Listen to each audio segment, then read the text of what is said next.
All right. Let's see. Whew. I have this mic on again. So hopefully y'all can hear me okay. I just think that it helps a little bit. 11 folks are already on. Awesome. Hey, Mark. Mark says howdy. Sorry, I'm still messing with this tripod a little bit. Okay, there we go. Can hear you loud and clear, Garrick says. By the way, I like your name. I think I've told you that before, but I just like the way that that you spell it and that you say it. You know, it's like different than Garrett, obviously, because it's Garrick. But Graham says, hey, Dixie. Hey, Graham. Tabitha says, hey. Awesome. Happy Saturday. Yeah, very cool. Hey. Awesome. I see some folks in here that normally might not be able to make it, so hopefully the timing worked out. I hope all of y'all are having a good weekend. I am so far. I mean, I updated y'all a little bit and let y'all know kind of my goals for this month and everything, and I just find that after you've been gone for 6 months or even longer, since it took us a while to get back, things tend to get backed up. I mean, like I haven't even, my brother cut my grass some while I was gone, but I haven't done that last like good final cutting of the yard now that it's gotten cold outside and it won't grow as much, you know, just all the scrubby stuff. But of course the weeds still grow, right? I mean, it could be like -10 and I swear weeds will still grow. But so just kind of catching up on some of that stuff starting now because I'm finally caught up on all the stuff online. I feel like I got some bearings on it anyway because I got the knives pretty much done and almost all of them sent out. And then I have the t-shirts up now, so just some things that I've been working on. And so I wanted to go ahead and do a Q&A with y'all. And I still have other things online-wise that I need to catch up on, like blogs, and I want to start writing books and all that. But anyway, so, but I wanted to go ahead and have this Q&A because it's been a little while since we chatted. So I had just pretty much gotten home from that thing in Texas. So, oh, good. Justin says he finally got to where he can comment. Good, good. I'm glad. And I'm at my mom's right now. It's pretty gross outside. I doubt that we can see back here. I'm probably going to blind it, but you can kind of see. See, it's raining back there. I don't know if y'all can tell, but pretty gross outside here. So it was like a perfect day to do this because if I can't be outside walking or something, then I'm glad I can be inside talking about it. So I do need to get fancy out though and start practicing with her some, wearing her new harness. She's got a pack from a friend of mine. It was a trail angel that we stayed with in Bend. He got a rough wear pack. I think it's the Palisades, if I'm not mistaken. And so I'm going to go ahead and start with her, getting her used to wearing the harness. And she's kind of a skittish dog, so he said what he would recommend is take her outside, already have her out there, and then introduce the harness. That way she doesn't associate it with, oh, this makes me nervous while I'm inside at home. She associates it with, oh, this is so exciting, I'm outside, and this thing I associate with we're having fun outside. So hopefully that'll work. And then introduce the rest of the pack, because it's one that you can take the saddlebag parts off, you know, and just wear as a harness. So it's kind of cool. Okay, let's see. Question, are you going to stay single for a while now? You know, I normally don't love to answer real personal questions, but you know, with y'all, why not? So, and you know, a lot of these do get shared later to YouTube in general, but I don't know. You know, I guess I'm not trying to jump into anything, if that makes sense. I'm not like out scouring, you know, like all the singles pages looking for a man or something like that. But I don't know. I guess I can say that I'm 32. I feel like I've made this brighter back here. There we go. Maybe that helps. I feel like I am 32. I'll be 33 in April. I don't feel like I'm 32, but I am 32. And, you know, I don't want to do everything by myself, like, you know, have a child. I mean, I know there are ways that I could, you know, go and get, as I've been told, a donation. I had a lady, just a quick story, I had a lady while I was doing insurance inspections between the AT and the PCT, and I may have told y'all this before, but she told me, we were talking, and I think I was right at 30 then, and she was like, oh, honey, and you're not married and you don't have kids, you know, and I was like, no, and she was like, oh, well, don't worry, if you can't find anybody, you can always go get a donation. So anyhow, I know that that is an option. I don't prefer to, you know, do the having kids thing by myself. I have done things by myself, but I really don't want to do that. So anyway, I would like to, you know, have a family someday. So I don't want to say like, yeah, I'm planning on staying single for 5 years and working on me because you know, yeah. So that's kind of where I'm at. I don't know if I really answered your question, but that's the answer. So I don't know is the answer. So anyway, okay, let's see. Hopefully this isn't shaking too much. I've got it. Y'all would think that the setup I have here, I have my little tripod and I have my phone on top of it, and I got this box that we've got a light for the family turtle. I don't know if any of y'all are on Snapchat, but I'm on there now. I'm doing the Snapchats, you know, trying to stay hip.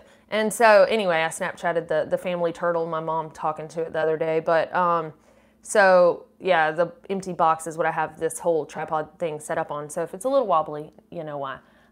Okay, let's see. Graham says, just a thought, calendar triple crown. You know, if I did something like that, it would be, well, first of all, I don't know if I'm capable of that. I've never pushed myself that hard. I did one 24-hour challenge. I did do 62 miles. So I know I can push myself physically, and I know mentally I can handle pushing myself, but I don't know physically that I could do that. I don't know. I'm not saying I certainly can't, but I just haven't ever tried to do something like that because I capture things as I go, and I really do enjoy that part of it, capturing things and sharing them. So I wouldn't be able to capture as much, I feel like. Obviously, I wouldn't be able to spend as much time with that. I would not be able to correspond or do any of that stuff because when I get to town, you know, it's not like I just kick back and drink a beer and sleep. I'm like answering messages on Patreon. I've got emails coming in. You know, there are a lot of things that it may not seem like I have to do, but I do when I'm in town, and, you know, I only have that one day, or if I zero, then maybe two, but so all of that couldn't happen, you know, so I don't know. I guess I'm not saying I wouldn't ever try something like that, but we'll see. I will say that. I might just start with trying to do the Pinhoti Trail really fast and see how that goes. So, okay. Oh, I scrolled all the way back.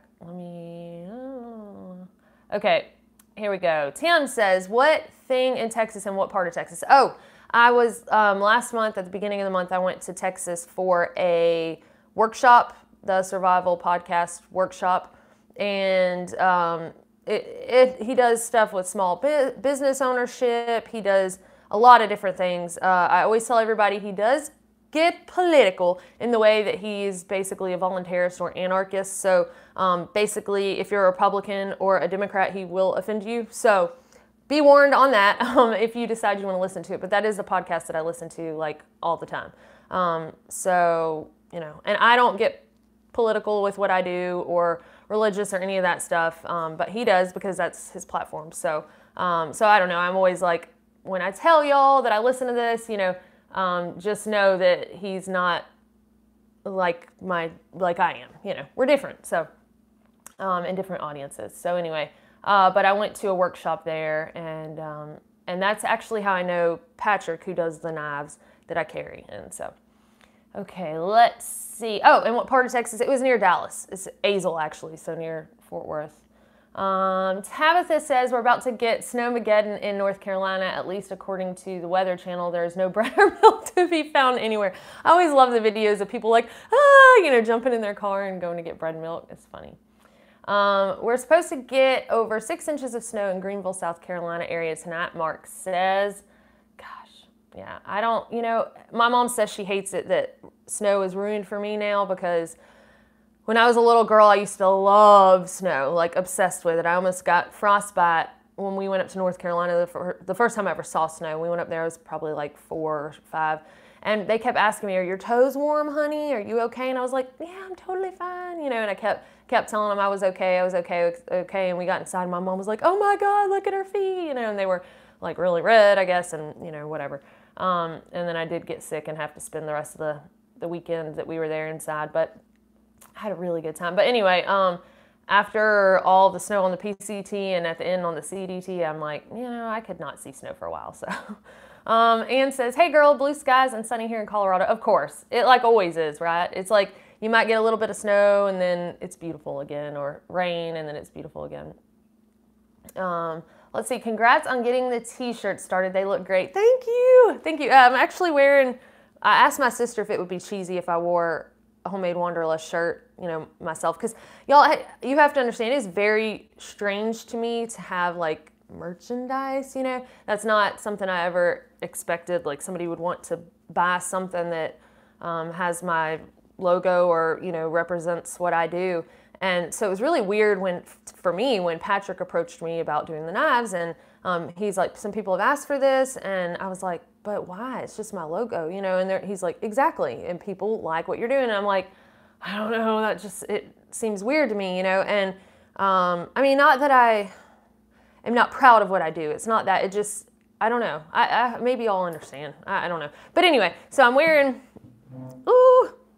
a little V-neck shirt. Actually, I moved the logo up on the shirts a little bit, the V-necks, because I felt like it was down, but I just ordered a couple to, I wanted to hold it and look at it and make sure the shirt was okay and that the logo printed out all right. And so anyway, I asked my sister, I'm like, is that weird for me to wear my own stuff? But she says no. So anyway, I'm wearing it. I bought it, might as well wear it, right? Okay, let's see. Any advice for increasing your chances in the permitting process? It's a very good question. I don't know. When I signed up for the PCT, actually I went ahead and got a permit this time also because I think that we'll cover more than 500 miles. So I want to have that.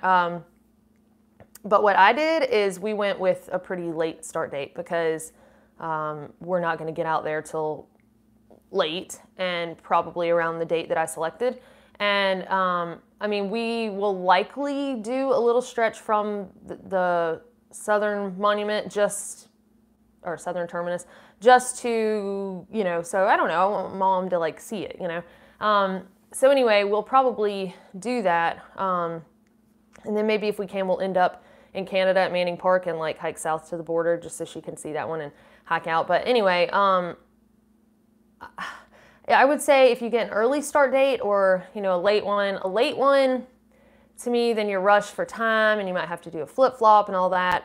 So I would say that, start earlier the better. That gives you time to, if you have an injury or if something happens back home and you have to go home, I know all about that. And so I would say start earlier, but also there are 2 rounds, you have the one in December and the one the one in November that just happened and the one in January, if you're referring to the PCT, and you might not even be. But otherwise, not really, that's the best advice I can give, start early. Of course, if everybody did that, then, the average start dates would be free, right? So, but it's a good idea anyway to give yourself some extra time. So I hope that helps a little bit. I know it's nerve-wracking for sure, especially if you didn't get it the first round and you're waiting until the second round. But there might have been some people that, dropped, so don't lose hope if you didn't get the exact date you wanted to.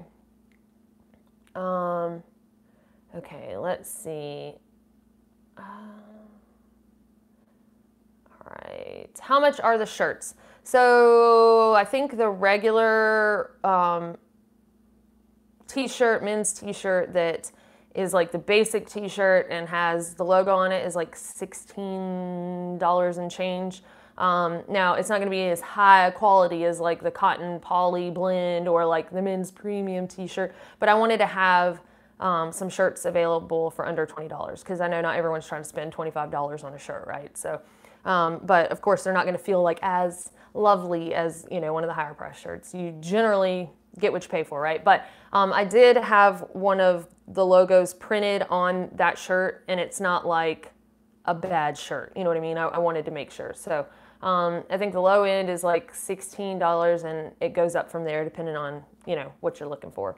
And then I also have some like athletic synthetic shirts too. So, but you can get on, if you just go to my website and then go to shop, you'll see underneath that tab, There, it says t-shirts, and if you go there, you'll see a wide variety. And some people are asking about like 4X, well, 2X, 3X, 4XL shirts. And if you look at the Summit Victory shirt, the men's premium t-shirt, those go up to like 5XL. So I know some folks were asking about that. If you just have to click around on the different colors, they have different sizes available. I know it's kind of weird, but so this is something that Spreadshirt does. So I import my design and Spreadshirt, you know, prints it, and they have all of the stuff in stock. You know, I don't touch any of this. So it's drop shipping. That way it's just the fastest turnaround, and you know, I'm not having to get things printed ahead of time and take orders and then mail them out individually and all that. So so yeah, that's why I can't tell you exactly like, oh, if you get the color blue, they have it up to this size, because it's not something I have in stock. So Tim says, stay single, no regrets. I want children, Tim. Okay, let's see. Oh, you are an Aries. I'm an April baby myself. Yes. Yes, I'm an Aries. I guess that means I'm fire, right? And my planet is Mars. They say that men are from Mars, but unless you're an Aries, and you're from Mars too. Sean says, have you ever thought of helping other thru hikers document their journeys? No, I haven't really done that. Maybe that sounds selfish, but I just, I mean, I'm happy to share what I've done, you know, if that'll help somebody. But as far as going out with somebody else or, you know, trying to help them edit, I mean, Aaron's the one that edits. So, but no, but what I have thought about, and actually Ed, who is one of the patrons also, he messaged me and had an idea of maybe doing a shirt that is some kind of like has a military type theme to it, and having those available, and then the proceeds from those shirts can go to like oh my gosh, why can't I think of it? The hiking group that supports vets going out on trail. What was it? Golly, why can't I think of the name of it right now? I shared a post about it the other day. Is it like Warrior Hikes or, yeah, Warriors, but what is it's not the Wounded Warriors, but it's like, it's specifically for backpacking. I just shared it the other day. I can't believe I'm blanking out right now. But anyway, maybe like the proceeds would go to that group. So it's helping other people be able to thru hike. And that is something that I would definitely be interested in. So I'm kind of thinking on that. I'm not going to add any other additional designs right now, but that's literally an idea he shot over to me like earlier. Well, he may have written the message yesterday, but I read it today. So I was like, oh, that's a really great idea. And I would love to be able to like pay it forward, you know, and help some of those guys get out there and hike, because I know it does wonders. It does wonders for people. So Warrior Expeditions. Thank you. Yes, there we go. Warrior Expeditions. Thank you. I cannot believe I couldn't think of that. But anyway, thank you, Bethany. So anyhow, that's just a thought. And so that doesn't really answer your question, because I'm not helping them document it, but you just made me think of that. So, so no, I guess I really haven't thought about exactly helping other people document, but I'm happy to answer questions on how I did it. Jay says, hey. John says, can you say a few words about the thought process you went through to create the name Homemade Wanderlust? Yeah, sure. I'm really, like, my grandparents were old school, like, you know, Great Depression, save everything, everything has a purpose, double use it. If you can make stuff at home, it's better. And so all of that, I grew up with gardening. You know, I'm sorry, but if you have never had a homegrown tomato, I'm sorry, because you should experience that. Like, even if you go and get your own little flower pot, and you can even go, don't worry with seeds and all that, because the plants might come up weak and yada yada. Go and get you a transplant from Lowe's. I know, you know, some people really love the heirloom tomatoes and whatever. I mean, you might can buy some of those from Lowe's these days, but anyhow, all I'm saying is go get you a transplant, put it in a pot. I don't care if it came from the biggest, you know, chain producer of vegetable plants, transplants or whatever. I promise you, if you grow a tomato on that, it's going to taste way better than anything you buy at the store, because it's actually ripening on the vine, and it's going to taste better than even those, you know, vine ripened tomatoes where you see part of the vine is sitting on the shelf at the grocery store. I'm sorry. Like, that stuff is just like, it's like zombie tomatoes. It tastes like cardboard. So if you never had some homegrown like tomatoes or vegetables of some sort, you're missing out. And I think just playing with your hands in the dirt is therapeutic, and watching something grow and being proud, like I did that. You know, they tell you to be successful, wake up every morning and make your bed because you've completed your first task and you're like successful at it. So it kind of sets you up for the rest of the day. And plus, if you have a bad day and then you come home to like a made up bed, which looks nice. So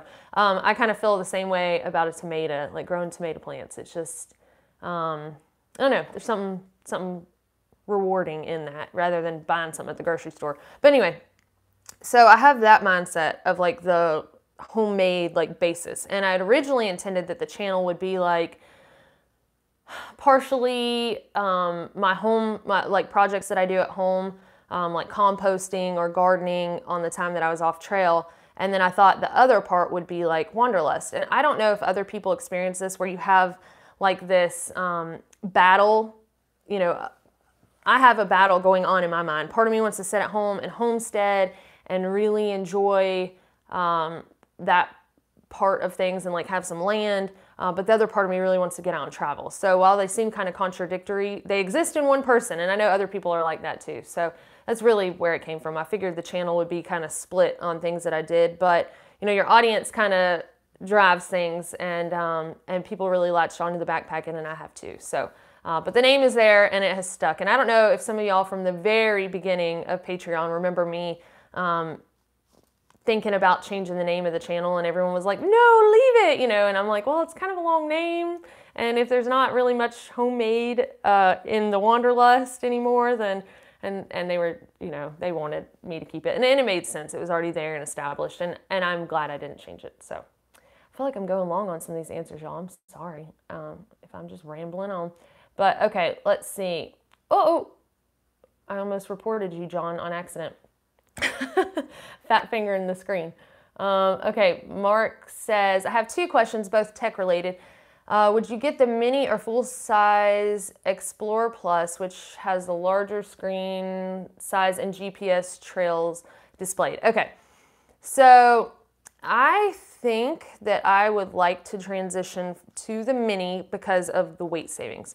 Now, I know in my last video, the Explorer Plus that I have, I mentioned that I like having it as a backup navigation, and that is true. So if my phone was dead, I couldn't use the app for navigation through the mini, but the mini is like half the weight, so and you're still having that SOS capability. And actually, I've been talking to one of the patrons. We've been messaging about this a little bit, and he sent me a pretty in-depth review from Amazon on the mini. So I'm going to write that down, and I'm going to share that with y'all later, so that, I mean, this person had some pretty good insight. It was a very long review on the SE, and then he added, and also this is my thoughts on the mini. So send mini versus SE. Okay. But anyway, so I think I would still feel comfortable going with the mini. And I'm not going to go like way far out of my way to try to sell the SE to get the mini or anything like that. It's just, at this point, if I didn't have either, I would probably get the mini, but I can't speak to both for sure because I've only used SE. So, but I'll go ahead and post that and let y'all see somebody that apparently has perspective after using both devices. So, but yeah, I would, right now, I would get the mini, and Aaron had talked about it, but it wasn't out yet, and they were like on back order when he got his. So, so there you go. Okay. Let's see. Janice says, top quilt or sleeping bag? I've always been a sleeping bag person. I've never had a quilt, so I can't really speak to those. I feel like the idea of it could be drafty is, I don't like that idea because I sleep pretty cold. But some people really swear by the quilts because they wrap like around you and kind of around your sleeping pad. So I guess the idea is you're not mashing down the loft that would be under you, but then I'm like, but there is no loft under you. So I don't know. A lot of people love quilts. Perk loved his quilt after going to sleeping bag to a quilt, and he's not transitioning back. So, but I think I'm probably going to stick with a sleeping bag. So for now, But I don't know. There is a big rave over the quilt. So, and you know what? I'll go ahead and start a thread about that too on here, in Patreon, and then people can share their thoughts on it, because I'm just one person and I've never used it, so I really can't get I can't give you feedback from my perspective, only what's worked for other people around me. But okay, let's see. But I do love my sleeping bag. All right. Second question, what are the most common settings, video and photo, that you use on your Sony RX100 Mark V? I've had one for over a year and have been lazy and used auto modes. Yeah, I pretty much do too. So I am just kind of learning all that, fancy camera stuff. Erin is pretty good with that. I have been using my camera for videoing outside lately, like the videos since I've been home from the CDT have been done with that. And on that one I do aperture priority, and then I basically zoom in, like I back the camera up and zoom in as far as I can, and then I always have the ND filter on. So that's what I do when I'm recording videos and talking. Otherwise, pretty much on the THRU-HIKE, I use just the slow-mo feature, because I really, I don't know, that's really what appealed to me about that camera, is getting a butterfly's wings, flapping, and being able to see them bend, and like, I don't know, water dripping, and just some of that stuff that we captured. But with those, I had the ND filter off because it seemed to need more light. And otherwise, I don't know that I really changed a whole lot of the settings on that. I think that was probably with auto on the super slow-mo. So, but if you have any questions about what Aaron did, or what Aaron would suggest if he were using my camera, let me know and I can ask him, because he's way more knowledgeable about that stuff than I am. Like I said, that was my first time having a camera like that, and I'm learning as I go. All right, let's see.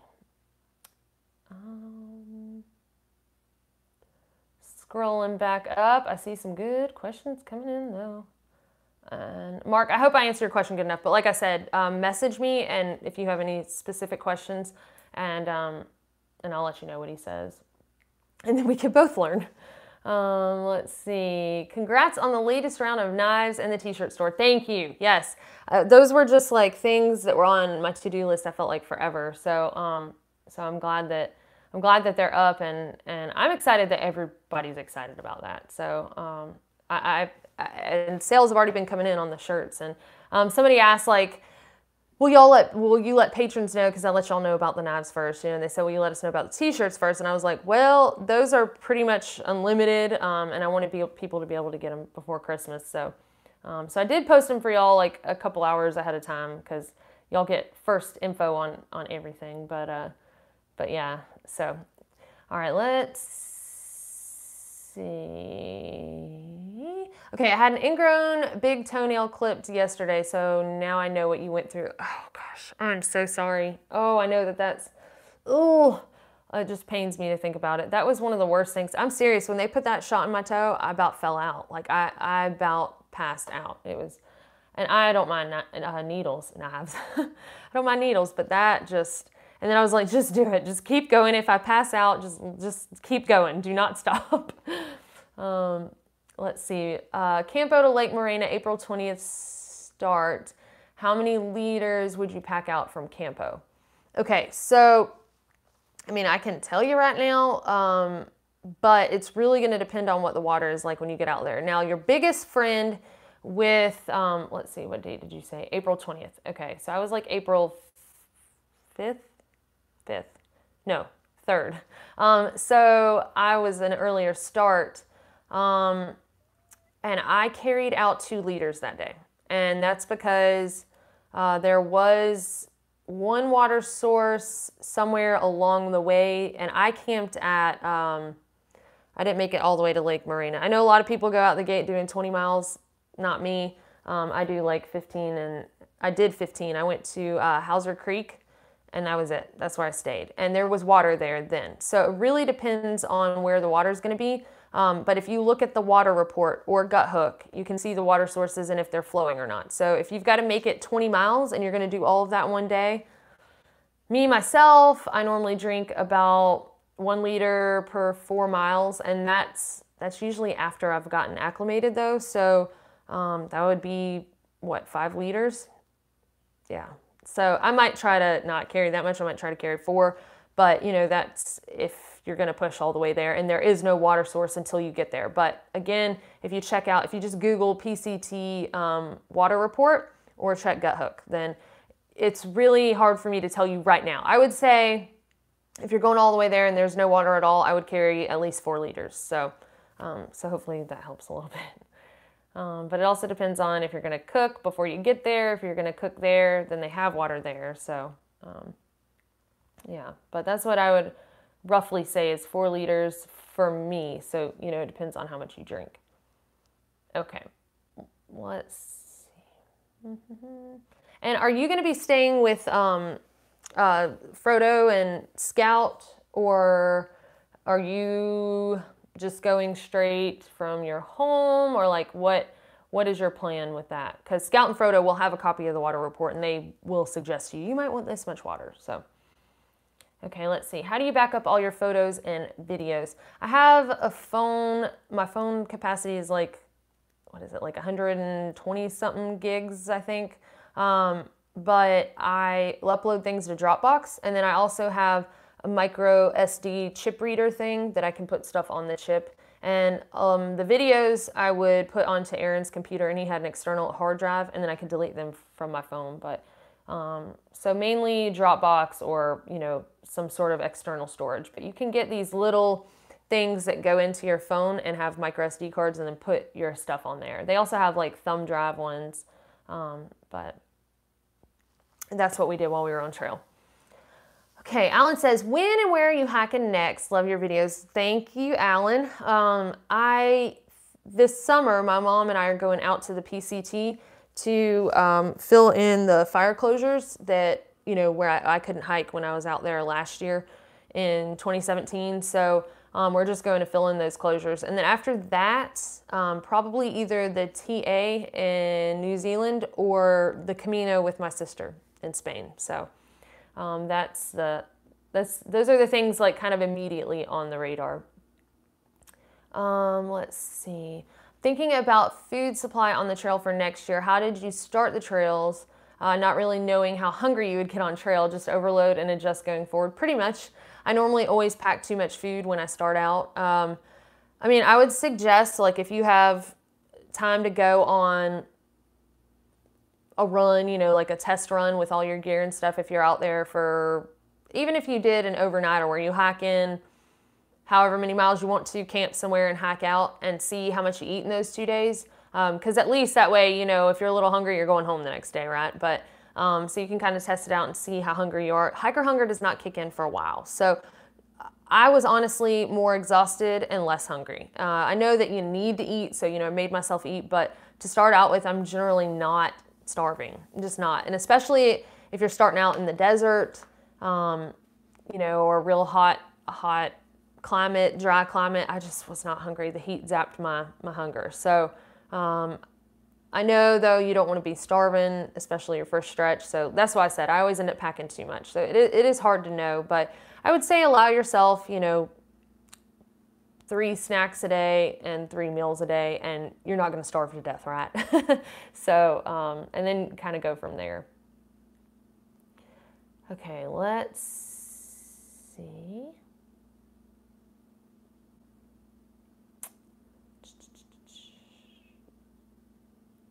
Okay. THRU-HIKEs for vets. Yeah, there's Ed. He's on there now. Okay, Tim says, when those children hit their teens, you might just regret having children. I doubt it. I doubt it.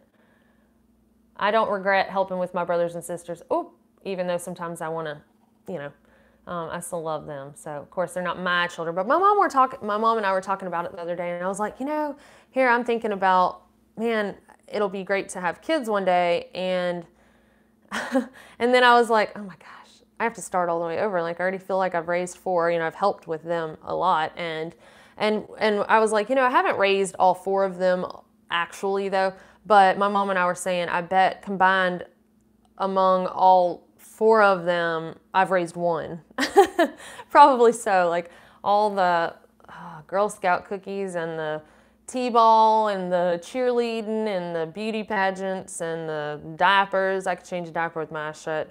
I've been peed on and pooped on and, you know, I hate that word poop, but doo-dooed on, and I've been, you know, puked on, and I've gotten up when they've puked or had a nightmare or whatever. So I feel like I've raised 1 to adulthood, and now I'm like, man, am I really going to start over? But, you know, I would like to, so.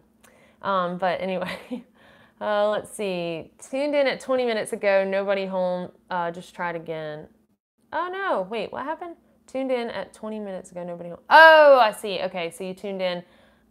Yeah, that's weird because we've been going for 35, 55. Well, you probably posted that a little while ago too. So let's see. I call home gardening feed the caterpillars. Yeah, those tomato hornworms are like the devil. And the thing about those is you don't even know until they've like destroyed your plants unless you just happen to catch sight of them because they're like, they look like the plant. I had some tomatoes. I was doing an internship one year up in North Alabama, and I had some tomatoes growing in 5-gallon buckets. And I left for the weekend. In Alabama, you have to water every day or they will fry, and unless it rains. So when I went home, came back to Auburn for the weekend, I would drag those 5-gallon buckets into my kitchen onto the linoleum floor, and that way they wouldn't get too overheated. And then when I got home, I'd drag them back out. So anyhow, I left one weekend and on a Friday evening, came back Sunday night, and I had no leaves on my plants. They were just sticks. And I was like, what in the world? And then I looked all over the linoleum and I could see like caterpillar turds, and I was so ill. And then I looked all over those tomato plants, and I finally saw those big old fat green worms. They were just happy as can be. And you know, I still didn't even have the heart to crush them. I think I gave them to like the neighbor for bait or something, which I know they still had a horrible ending, but potentially. But I just can't mash bugs like that. I just can't do it. But anyway, all right. Let's see. Zombie tomatoes, totally agree. They really are. I have the same dilemma, so I have a ton of stuff in storage. Yeah, I hear you. Have you thought of a homemade Wanderlust challenge coin? Huh, I haven't. I don't know. What, you should tell me more about this. I'm not exactly sure that I think I know the coins that you're talking about, but yeah, no, I haven't even thought of that. And also, I have thought about some patches, though. I thought patches would be kind of cool, or stickers, but I'm kind of like one thing at a time, building up. And Spreadshirt actually has the ability to have phone cases, too, with my logo. But I didn't put those in the store because it doesn't cost me anything extra to add those things. But I'm like, I didn't want to just have this overwhelming amount of stuff, you know, so I figured I'd kind of start off slow and add things as I go along.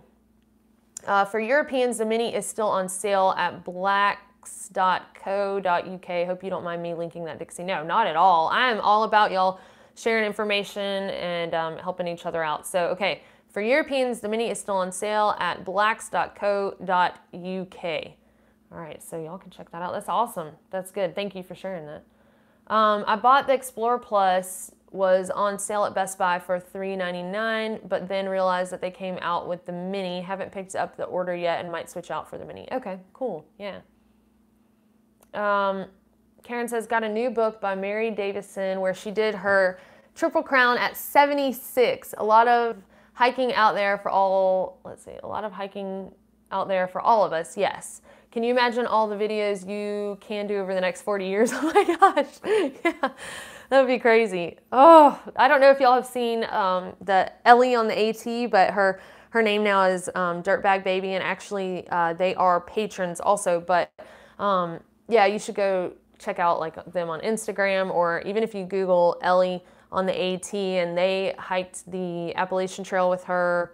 Let's see, that was in 2017 because that's when I was on the PCT. And then they rode the Great Divide Trail with her last year on bike, and it's just adorable. Like they're like the perfect little outdoors family. I mean, and Ellie is just so cute, and it's so cool to see her grown up. But anyhow, so yeah, people of all at all stages of life are doing stuff like this, you know. So you've got this late 20s couple with their baby. You've got somebody in their 70s. So yes, there are adventures out there, you know, for everybody if they're, of course, you know, capable of getting out there.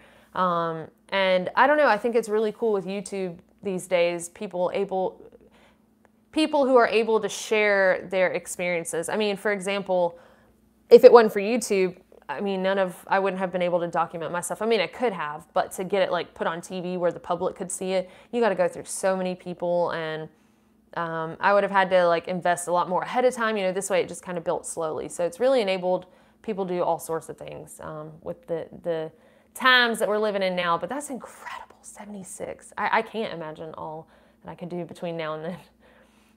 Okay, Russ says, how is your Z-Packs bag for you on the CDT? I was trying to decide between the 5 degree and the 20 degree. I live in Minnesota, but for a thru-hike, maybe the 20, let's see, I live in Minnesota, but for a thru-hike, maybe the 20 and the PCT tarp and bivy to save pounds. Thoughts. Okay, okay, if you have a bivy, I see, and a tarp. Okay, so I think for me, I had to go to the 10 degree on the PCT, but like I said, I'm a little, you know, scrawny girl, see my little arms. Although I make like make a mean gun right there. But that's my little egg. But I had to go to 10 degree because I freeze at night. Now I feel like men generally sleep warmer, so you might be fine with a 20 degree bag.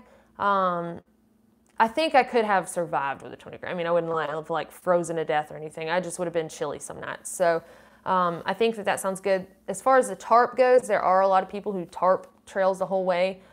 There were some nights where the mosquitoes were pretty rough. So if you're able to like, you know, get in your sleeping bag, or if the bivy has like a net on it, you should be fine. So if you do that with the tarp, and then there will be some nights where we probably don't even use, you know, the bivy. You just up under the tarp. So you could certainly start with that, and it won't take but one bad stretch with it to know that you don't want to do that. But I think, you know, there are certainly people who do that. So myself, I like to be able to get in my tent and escape the mosquitoes. And then I get in my tent, I have a mosquito massacre. That is the only bug that I will mash and not feel any remorse. I say that, but if they're being peaceful, like on the wall of my tent while I'm trying to sleep and they're not in my ear, then sometimes I'll let them. But it depends on how mad they made me that day. But anyway, so yes, you should be able to do that.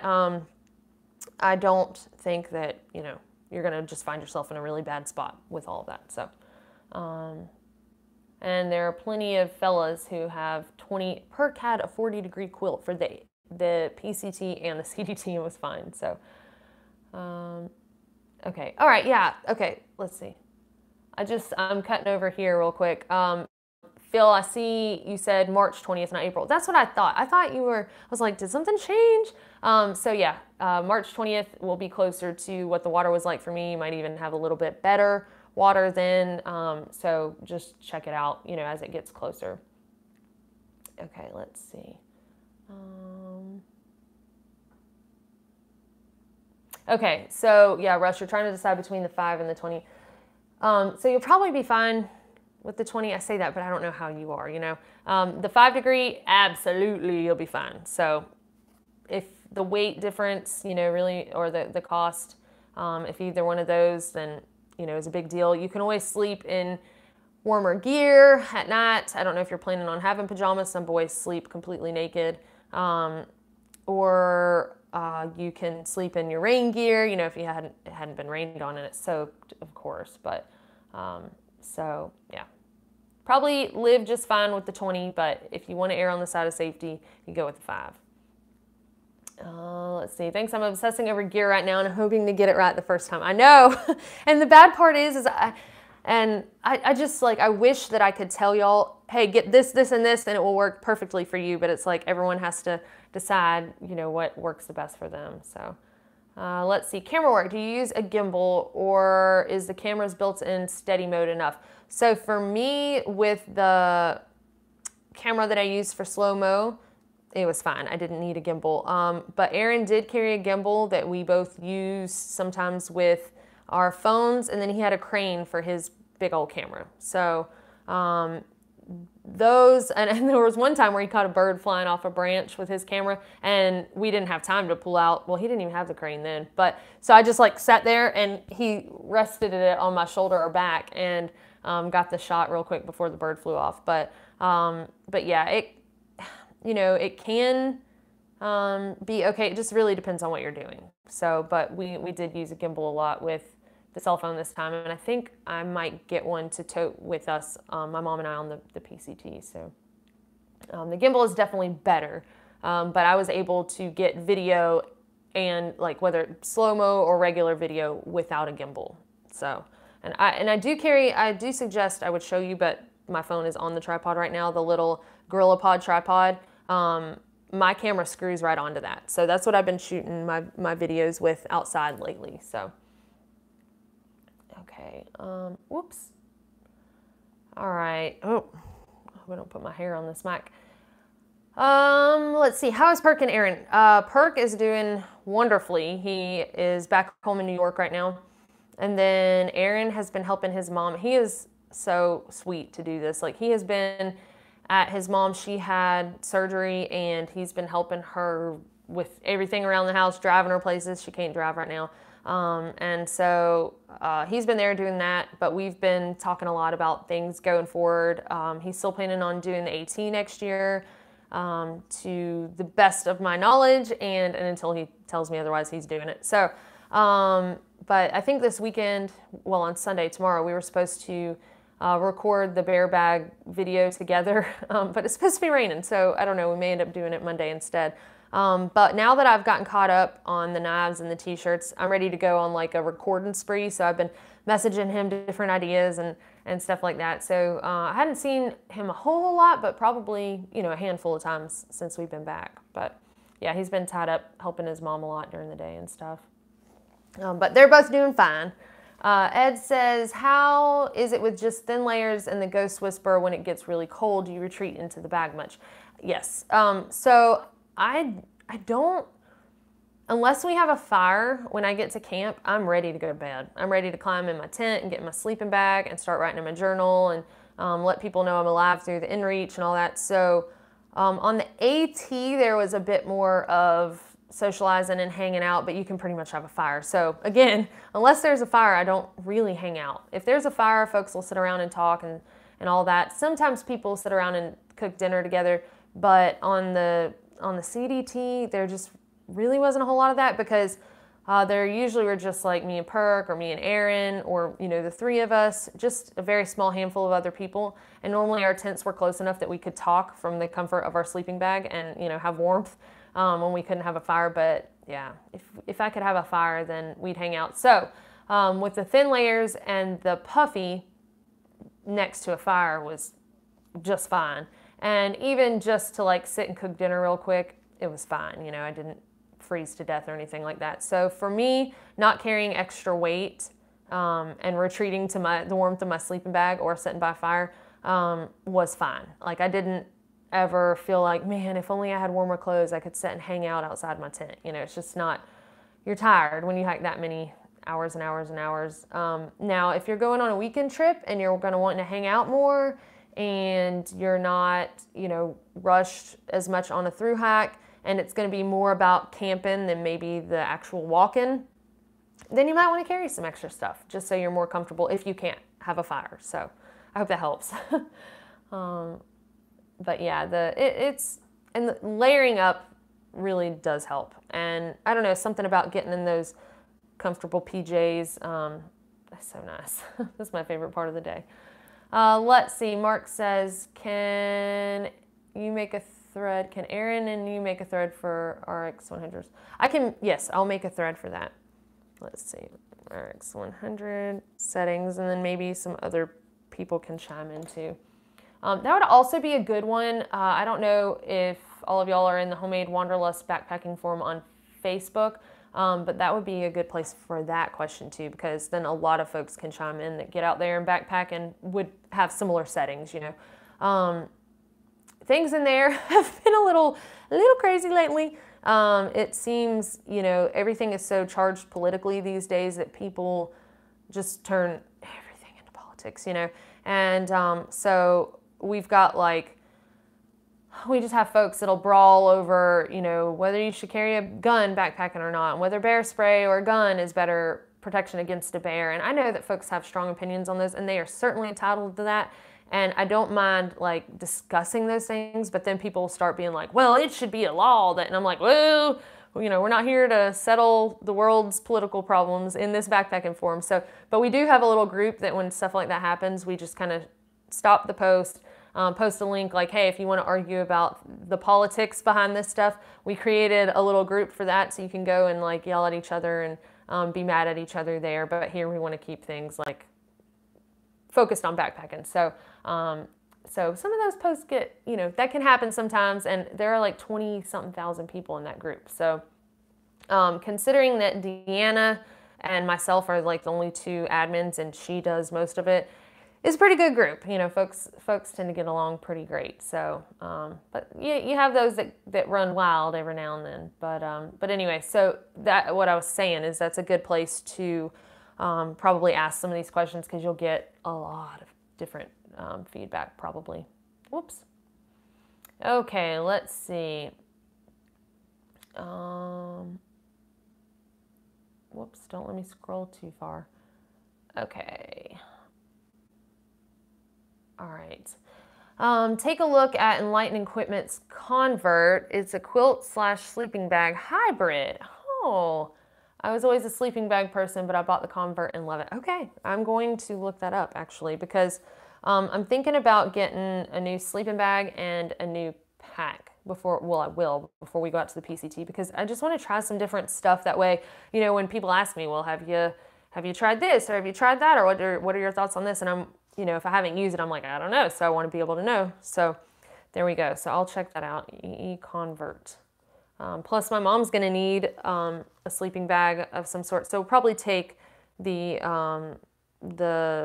Z-Packs bag that I have now, which is the 10 degree. And the question earlier about the 20 degree or the 5 degree, they don't have the 10 degree anymore to my knowledge. So you have to pick 20 or 10, or 20 or 5. So anyhow, we'll probably carry that. One of us will sleep in that. And then, you know, one of us will try something different. So, okay, let's see. Doctor told me ingrown toenails are hereditary, had one in each big toe. Well, so I should blame my bad genes for that then, I reckon. I'll go blame my mom. I mean, she gave me my wonky teeth too. She tried to blame it on my dad, but so my biological father passed away when I was like 2. And my sister, Montana, who, you know, who I call dad now because he's been my dad, you know, my whole life. But anyway, so she has it too, but she's actually missing both of hers, so hers is like symmetric. Yeah, I'm talking about your teeth. You want to come in here and show everybody? No, I don't. She popped her little head around the corner because she heard me talking about her. All of her was Montana. Come smile. Here, no, come on. I'll pop mine out. Come on. No. She's more embarrassed about hers than I am. But anyhow, so she's missing both of hers. So I told my mom, I'm like, you're the common denominator. You're the one that gave us bad genes, because she used to try to blame my missing teeth on him. But it's her, so she probably gave me those ingrown toenails too, so I'll have to blame that on her also.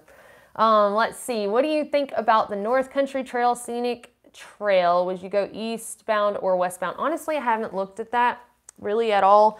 I have folks that'll, you know, say like, what about this one or what about this one? But right now, I think if I do another one in the U.S., it would probably, I say this, you know, things are always subject to change, but it would probably be like the Florida Trail or the Vermont Long Trail or something like that, you know, a shorter one if it's in the U.S. I don't know. I'm not interested necessarily in the Long Country Trail, the North Country Trail. I just really haven't, you know, researched it a whole lot, but it's not on my radar immediately. So I can't tell you because I don't know. I haven't looked into that to try to decide which way I would go. But I think the next long trail I want to do is the TA in New Zealand. Like I'm ready to, you know, see some stuff in different countries probably. So do you think about writing a book? Can you write? Maybe you need an associate writer. Would a book sell? Yes, I do intend to write a book. I mean, I think I can write okay enough to get the story out. you know, I don't know. I've blogged, and those are blogs that were done from the trail. So, you know, it's not something that I sat down and put a lot of heart and soul into spending a lot of time writing. So anyway, and then I did the little ebook to help people prep for the AT.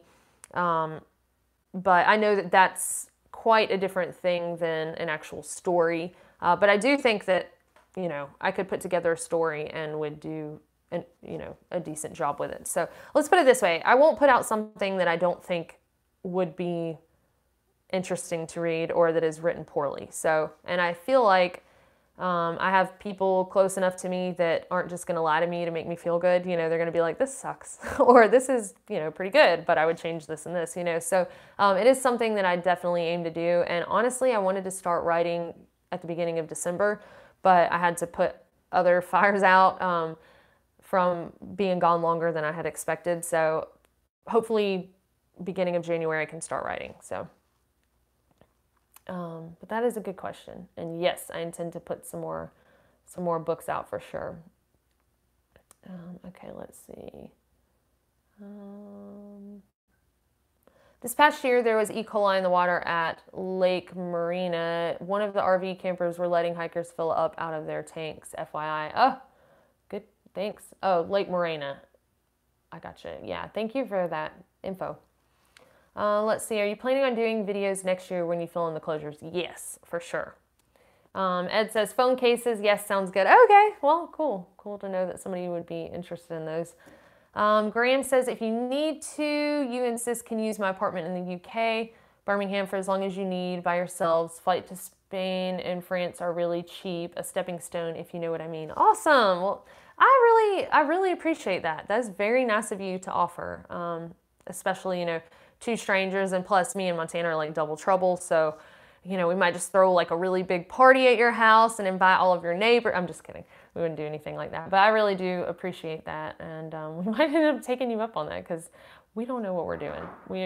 This is going to be a whole new learning experience. So let's see. Go look at the ATC site.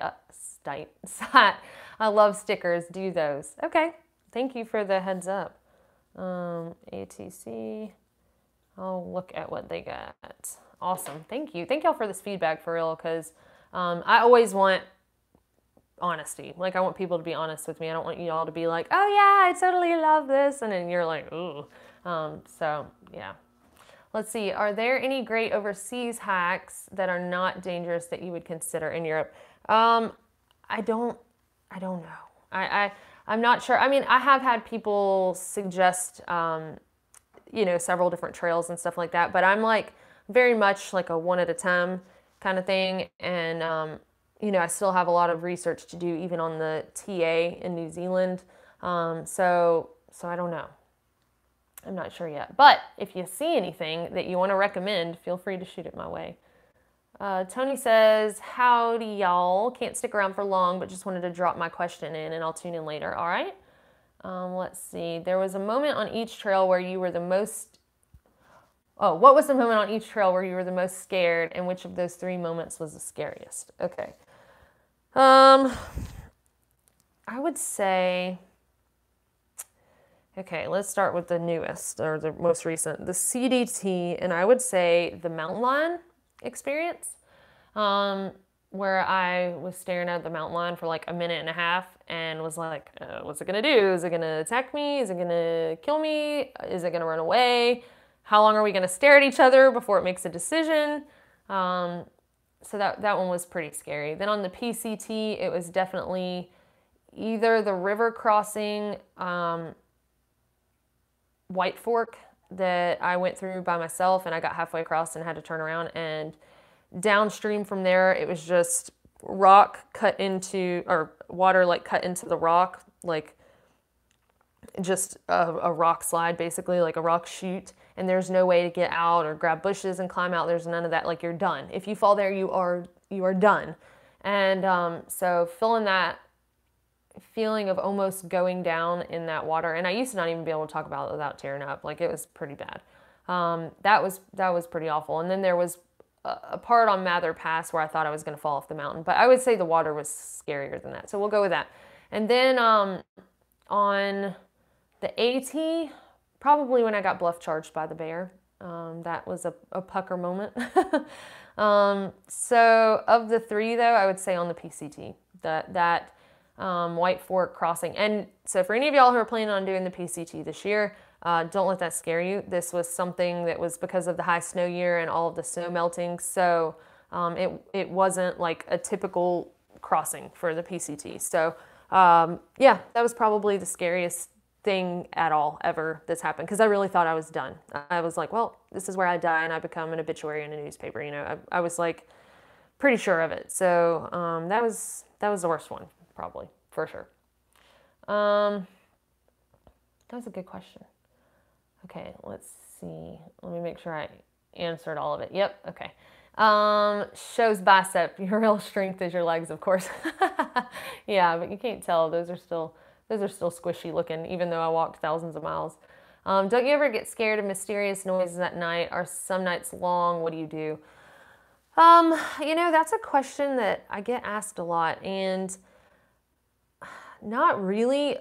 Of course, I built up to it slowly, right? So I'm going to take a little sip of, sorry, I saw my nose hole. This is, I'm sorry to interrupt, but myself answering your question, but I was going to take a sip of water, and then I thought how ridiculous this might look. So my brother and I are kind of quirky, one of my brothers, and we decided, we go to this antique store a lot, and we decided for Sunday dinner at Mom's house, we wanted to drink out of chalices. I don't know why we wanted to do that, but this is my chalice that I drink out of at Mom's. Anyway, tangent there, but you know, we're weird like that for some reason. But anyhow, so what in the world were we even? Oh, getting scared. Yes, y'all. I'm like my brain is like herding cats on the inside in there. Okay, so on the AT, I was around so many people, so it gave me a chance to get used to certain things. You know, it gave me a chance to get used to some noises and even the sound of people getting up, right, and going pee and whatever. But it gave me the chance to get used to the idea of sleeping outside. And then with the PCT, there were a little less people, but there were still people. Some nights I slept alone, you know, but most of the time I was around people. And then the CDT. So I think I was slowly transitioned enough that being alone now isn't scary, as much as it would have been if I had been alone my first night, if that makes sense. So sometimes I still hear noises. There was a time on the CDT where I was camped alone, and it wasn't a noise, but it was eyes. So I got out of my tent to go to the bathroom, or maybe I was hanging my food bag. And I got out of my tent to go hang my food, and I had my headlamp on and I saw these eyes glowing. And this was several days after the mountain lion thing, so it wasn't like, it was still fresh on my mind. And I saw the eyes and I was like, oh my gosh, I bet that's a mountain lion. And I was like, what if I go out here and, you know, I'm hanging my food and I turn my back to this thing and it attacks me? Or what if, you know, when like the tent helps me look big and maybe it's a little scary looking, but what if I walk away from the tent and then it attacks me because, you know, I look smaller than or something? I don't know. You know, you think all these crazy things. So, you know what I did? I took my food bag and I threw it as far as I could, because I yelled at the thing. I yelled at it and it didn't budge. Like, it just kept standing there and I couldn't see what it was. I was going to walk closer to it, right? But I mean, it could have just been a deer, but I really don't think it was, because most of the time deer kind of run off. They get spooked easily, and especially when you yell at them. But this thing did not. And it was a little bit like lower. I don't know. I'm not saying it was a mountain lion, but I wouldn't be surprised if that's what it was. And so then I squatted in my vestibule and peed, because I didn't want to go outside my tent far away and squat down and look small with this thing watching me. And so, and then I went in my tent and I turned on music on my phone. I blared it as loud as I could and I was singing it as loud as I could, you know, just trying to be obnoxious. And then after a while I was like, well, I have to go to bed. So I just turned it off and went to sleep. And so there are nights, I can't say like, oh, I never get scared. That's ridiculous that anybody gets scared, because it's really not. But I think that the more you do anything, the more you get used to it, right? And I think that there's something powerful in being scared that night, and you wake up the next morning and you're like, oh my God, I'm alive, and like I didn't get dragged out of my tent and eaten by something, and you know, I'm a little bit stronger for that. And just facing your fears and being a part of nature like we really used to be, you know. So there's something good about having fear, I think, and facing it and going through anyway. So yeah, I mean, and I think also something happens in your mind when you realize you don't have a choice. Like you're there and your choice is pack up your tent and keep walking because you got scared, or to sit in there and believe in the false security of your tent. And that's what I do. So, but I think that there's something in your mind that clicks and goes, well, there's nothing I can do. So I just have to deal with this, you know? And I do always sleep with my knife either on or like right beside me in the sheath, but usually on so I can, you know, pull it out of the sheath. For those of y'all who got knives, be careful holding the sheath and pulling the knife out because you can slash your fingers. So just a thought. But okay, so hopefully that answers your question. Okay, you said, I think one of those small air horns would be a good animal spooker. They're loud. Yeah, you know, I've heard that those can help. So that's not a bad idea. And if it makes you feel better, then do it, you know. Whatever helps people feel better and gets them out there, I think they should do that. So, okay, let's see. Nope, that was Tony, already answered that one. Okay, speaking of your guns, any chance you could add some muscle shirts to your shirt sale? Oh, are you talking about like, are those like the really tight ones? So I have one athletic shirt on there. It's just a synthetic, like, you know, workout shirt, but it's not like a tight Under Armour. I don't know that they have any options, but that doesn't mean that I can't go with another company later and do some of those. So if that's what you're talking about, but let me know if that's what you mean. Leah says hello to everyone, and she says, do you think that 3-liter max capacity is enough water for on the AT, or does water get more sparse in the northern parts like the White Mountains? I think that having that capacity would be fine myself. I never carried more than 2 liters of water at any given time on the AT, and that was even when New York got a little dry. And then there was one part in Pennsylvania where it was a little bit longer of a carry because one of the water sources they said was like just under the toxic amount of metals in the water. So I mean, it was under the limit for it to be, you know, potable or not potable. But I just chose to not. So I think I went 10 miles and I carried 2 liters. So, you know, again, I will stretch sometimes 5 miles to 1 liter rather than just carry a bunch. So I'll just make sure to drink a lot at the water source that I collect and then carry that with me and then, you know, drink a lot when I get to the next water source. So, but yes, to answer your question, personally, I think 3 liters would be plenty for me. So, you know, and you're a girl similar, you know, sized and all that. So I think that you would probably be fine with that. And you can always adjust. Like, you're not going to thirst to death on the AT, probably, unless you just skip a bunch of water sources. But, you know, you can always adjust up or down when you get to a town. So with like a smart water bottle. Justin says DJI makes good gimbals.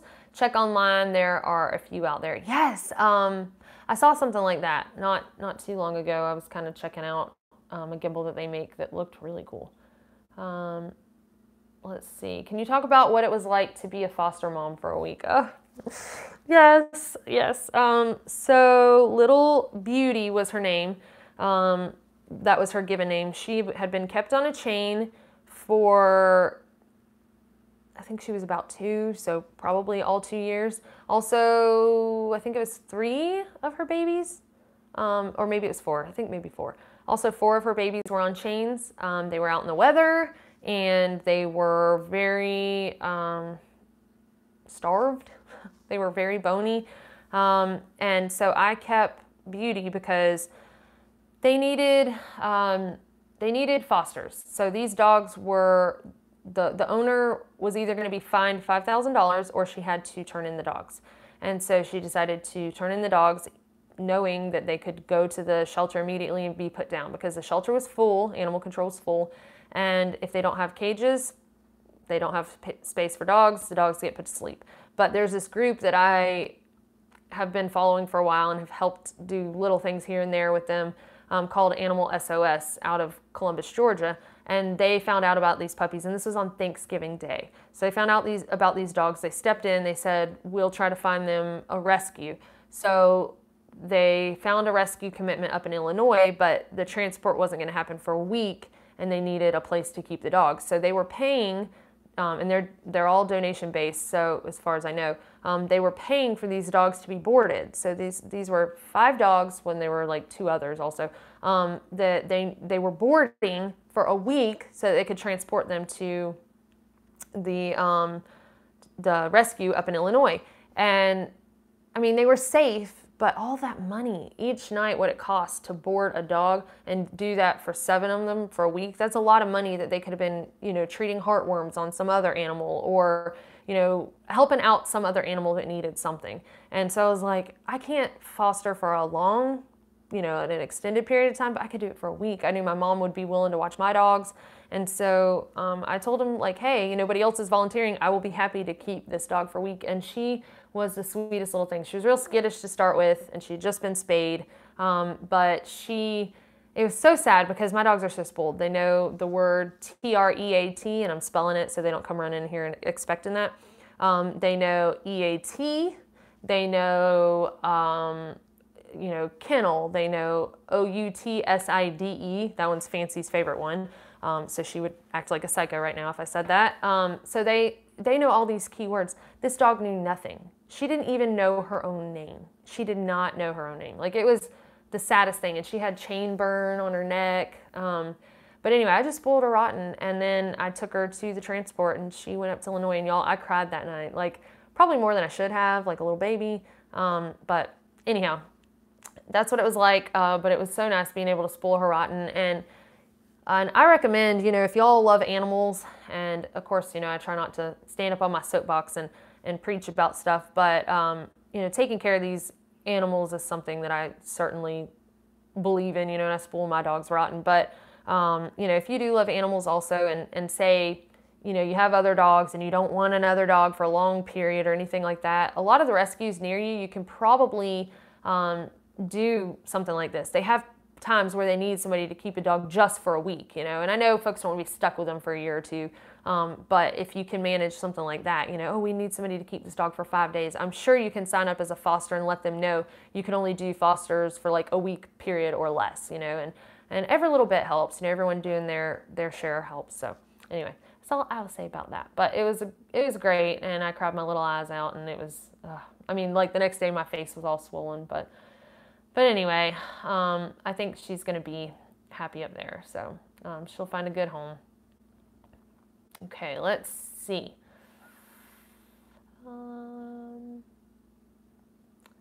I live in Florida. The Florida Trail sounds very suburbanized and road dependent from my research. Yeah, a lot of it probably is kind of like the CDT and that they haven't fully developed it. But I followed somebody who did the Florida Trail, and it looks, a lot of the areas look pretty. Let's see, gotta run. Thanks for the Q&A. Thank you for being here. Thomas says, don't sell your writing short. You can definitely write. Well, that means a lot coming from you, Thomas. I appreciate that very much. Let's see, looking to do my first solo 3 to 4 night hike. Where in Alabama, Tennessee, Georgia do you recommend? Ooh. So there's, let's see, you said 3 to 4 nights. Okay, I don't know how many miles you aim to do in a day, but I've heard great things about the Pine Mountain area over in Georgia, which isn't too far away. And I also, the Pinhoti Trail is in the Talladega National Forest here in Alabama. Also the high point of Alabama is in that area, so that would be kind of cool. And Tennessee, I don't know, I've never hiked up there, and I don't, I'm sure there are a lot of beautiful areas. Oh, well, excuse me. I have hiked up there on the Appalachian Trail, so the AT. But as far as, just shorter trails, the Pinhoti is, several hundred miles, so it's not just a 3 to 4 day thing either. But the Pine Mountain deal is like 20-something miles. So, but the Pinhoti, I'm sure, has beautiful areas on it. And then, yeah, Tennessee, I would say just jump on and do a section of the AT. If you have somebody that can help you get from end to end or whatever. But I don't know if that helps, but, and if anyone else has any suggestions for those specific areas, let me know. And that would also be a good question for the forum, because again, you got folks that probably live in those areas and are on these trails a lot. Let's see. Homemade Wanderlust bear spray, that's funny. I got my EE Conundrum 0 degree yesterday, and OMG, I love it. It is so lofty and soft. We got a cold front here in South Texas, and my husband is laughing at me because I have been in it all day. Oh, that's awesome. So when I went to that workshop in Texas, it actually ended up being cold there, and I had my Z-Packs bag on me. I was like, you know, freezing. So yeah, those are great. Yeah, might as well, you know, get cozy with it before you go out to the trail. And I love, like, that's probably my favorite piece of gear is a sleeping bag, you know, because it's just so comfortable. Justin says the JMT. Yeah, that might be one that I do, if that's what you're talking about, a trail that I could do. But I don't know. I feel pretty fulfilled with the JMT Colorado Trail and the Vermont Long Trail. I think the reason I would want to do the Vermont Long Trail is just to kind of get back on the AT a little bit without like redoing the whole thing, because that, you know, that's my favorite one. Graham says, party time, mi casa, su casa. All right. Let's see. I think one of those small air horns. Yeah. We talked about that earlier. Okay. Patches would be cool. Been collecting some from Glacier and Yellowstone hikes. Just haven't found the rat jacket to sew them on. Yeah, I know. I feel like I hang on to that stuff and I don't ever like use it because I'm like, I don't want to put it on something and then wish I hadn't, but I guess you'd always pull it off. So, oops. I keep hitting the wrong button here. Let's see, muscle shirts, sleeveless, tanks. Oh, I'm sorry, I totally understood. Okay, those muscle shirts. Okay, sleeveless tank shirts. There may be an option for that on there now. So I'll kind of dig around and look and see. But I'm sorry, I'm not a boy and I don't have muscles to show off. So, but yeah, I know what you're talking about now. I'm sorry. Rick says, hi Dixie and everyone. Do you get recognized as internet famous Dixie on trail a lot? Anyone ever acted weird about it? You know, I don't know. I mean, yes, folks will be like, wait, you're that girl on YouTube, right? And it happened a good bit actually on the Colorado Trail this year, because people that were hiking the CT probably looked up things about THRU-HIKE and found the channel, and they were coming southbound. So instead of, you know, not meeting a bunch of them because I'm a certain distance away going northbound, I passed a lot of them who were coming southbound, which I can't even speak right now. You know what word I'm trying to say? They normally do that. So anyhow, because they like to start from Denver and finish south, I think it's just, you know, probably gets prettier as they go kind of thing. But anyway, so I think because they finish in the San Juans, right? But so out there were a good bit, but when I was on the Appalachian Trail, nobody knew, you know, because my channel had just started. And when I was on the PCT, most of the people out there had been researching the PCT, and I didn't have any videos out about that trail because I hadn't done it yet, you know. So on the CDT, there were probably more, just because, I don't know, probably if folks had hiked another trail or, I don't know. Yeah, so there were some out there. Now at Trail Days on the AT, when I went there in 2017, there were a lot of people, but I mean, there might be a couple people who were a little, you know, like ran up and took a selfie and didn't speak, you know, as if I'm a petting zoo or something. Yeah, I don't know. Let me take a selfie with this llama here, you know. But not really. And anyway, you know, it's exciting, right? Like, it's exciting that they like my channel enough to even want to take a picture with me. So you know, that's kind of cool. But yeah, I don't know. Saying like, hey, nice to meet you would be cool instead of just like, but whatever, you know, whatever. So not really many people acting too weird, but yeah, I don't know. I just like to, when I run into people that know my channel, I want to like, well, tell me about yourself. Like, what are you doing out here? What are you, you know, I like learning about them. So yeah, okay. All right, let's see. Hey, Dixie. Nope. Hey, gotta run. Should have clarified. Look at ATC site about the challenge coins. Okay. Thank you. Okay, not the stickers, coins. Gotcha. Okay, thank you for that. And thank you for being here. Have a good rest of the day. And Steven's checking out too. See you later from a gator. Okay, well, I like Florida Gators better than the Seminoles. So sorry if anyone's mad about that. But yeah, I lived in Florida until I was 14 and I was born there. So I was a Gator fan down there. But I've always been an Auburn fan like since I was born. You know, I was born. That's something you get born into. Let's see. Can you send a link to the dog shelter you work with so we can send a donation? Sure. Yeah, absolutely. Let's see. Animal SOS.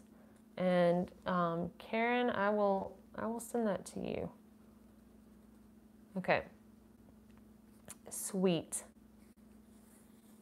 All right. And something cool about that, so Deanna, if any of y'all are on the forum, she lives up near Chicago, and that's where the dogs went.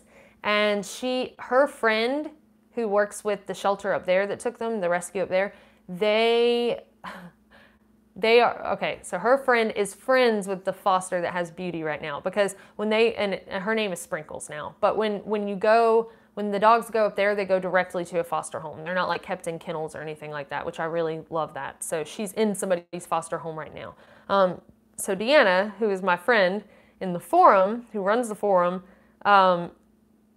is friends with the lady who knows where Beauty is, Sprinkles. So I don't know. It's such a small world, and I thought that was kind of cool. So she might be able to go see her, which I thought was like, oh, it's so crazy. Okay, let's see. Thanks for being so kind to Beauty.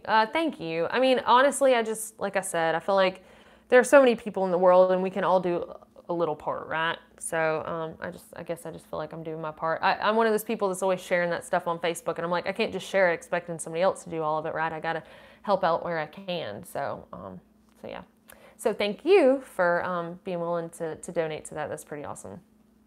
Jay says, at Villa Lobos Rescue Center, I don't know if I said that right, they have a wall where they hang all the chains that were locked to the dogs they rescued. Oh my gosh, that gives me chills. Like, that makes me want to cry. I think that is just the coolest thing. Oh, I know going in there and seeing that, I would cry my eyes out. I can't even imagine. Oh, gosh. That's really neat that they do that. Leah says, I like when you have soapboxes. I think it's important to be passionate about things you believe in. Thanks for sharing such things with us. Thank you. I appreciate that. I know you sent your sleeping bag home for the summer months on the AT, and then you ended up being a bit cold one night before you got it back. Yeah, probably. You know, honestly, can't remember that exactly, but that sounds right.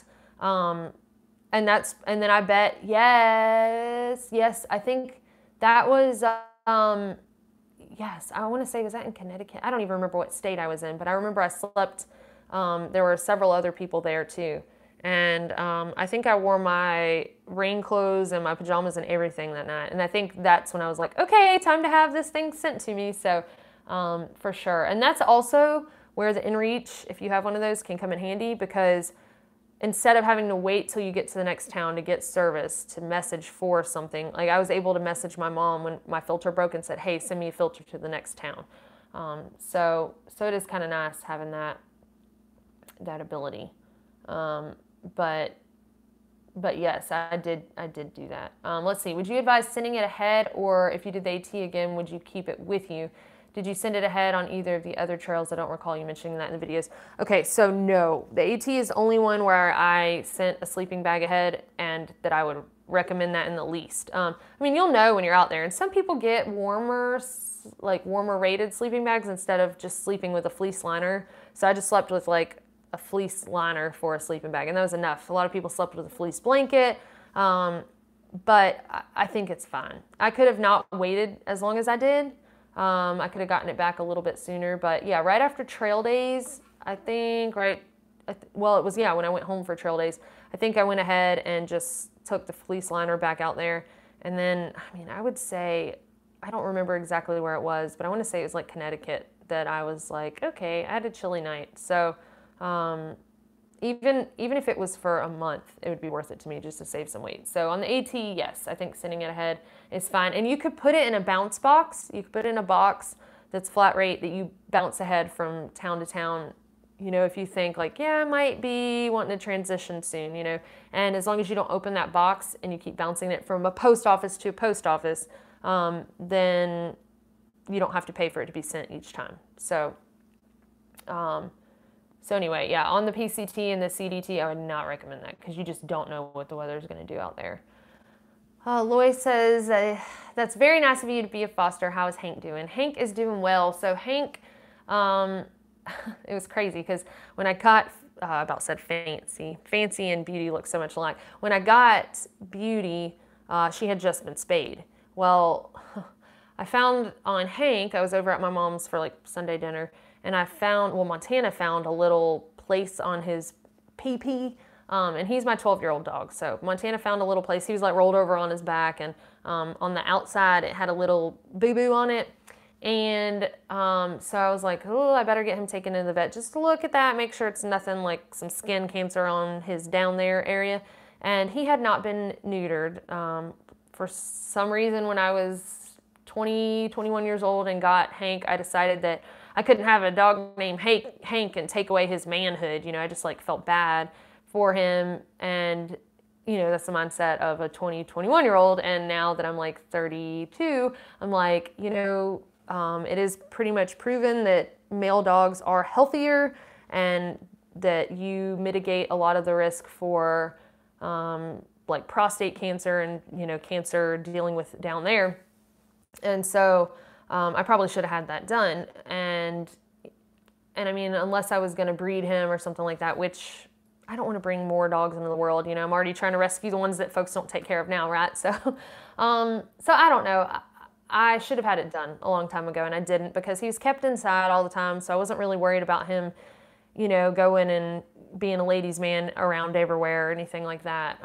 But anyhow, I didn't do it. And when I took him to the vet to get that looked at, that little spot was completely fine. But the vet noticed that his prostate was 2 times larger than it should be. And he was like, he's 12, so if you don't do anything, there's no shame in that, obviously. But you will eventually lose him to this. Or I can go ahead and neuter him and, you know, fix this problem. And I was like, okay, let's do that. And he said, well, it is a little risky putting a 12-year-old dog under anesthesia, but chances are he's going to be fine. You know, what we use these days, you can reverse it real quick and wake him up if you need to. So, so that's what we decided to do, is go ahead and do that. And so he's recovering, and it's been 4 days or so now, maybe even 5. I don't remember exactly. On the 12th, we go to get stitches removed. So, so anyway, he's doing really good though. He's got through just like a champ, and he's acting like he's not really in any pain. When he was high the other night on his pain meds though, he tried to walk into the fire in the fireplace. That was a little scary, but he's okay now. So thank you for asking. My dogs are like my children because, you know, I don't have any human children, so they are very much like kids to me. So, but yeah, he's doing good. Okay, Bethany says, looking to do trail magic in the future. What's the best trail magic that might not be obvious? Well, that depends. It depends if you want to just like leave a cooler kind of thing, or you want to, you know, set up a tent. But I'm trying to think. We had some really good threads about this in the forum on Facebook before, but yeah, it really depends. Are you aiming to do like something in a tent where you're set up there, or are you aiming to do something that you just leave in a cooler and people find it? That'll help if you narrow that down. But I mean, people, like, hikers love anything. So coffee packets, like the Starbucks Via stuff, the cappuccino packets, and see, those might be obvious. I don't know what's obvious to you. Fresh fruit is wonderful. Let's see, what else do other people? I mean, Gatorade, stuff like that. So I don't know what, and if y'all have any ideas, feel free to contribute, but I don't know what's like something that you wouldn't think of. I guess I have to know what your ideas are, and then I can add to that if it's something you hadn't thought about. Okay, let's see. I can start a thread on that also. Let's see, unique trail magic ideas. I'll share that. And then maybe that'll help. Because it's hard for me right now. Like if I was on trail, I could tell you exactly what I wanted in that moment, like all the time, you know, like salt and vinegar chips. But Okay, let's see. People tend to randomly just tell me about your channel while I'm out on the trails. It's kind of cool. Yes, I think I've seen a video or two of hers. That's awesome. That's really cool. That's neat.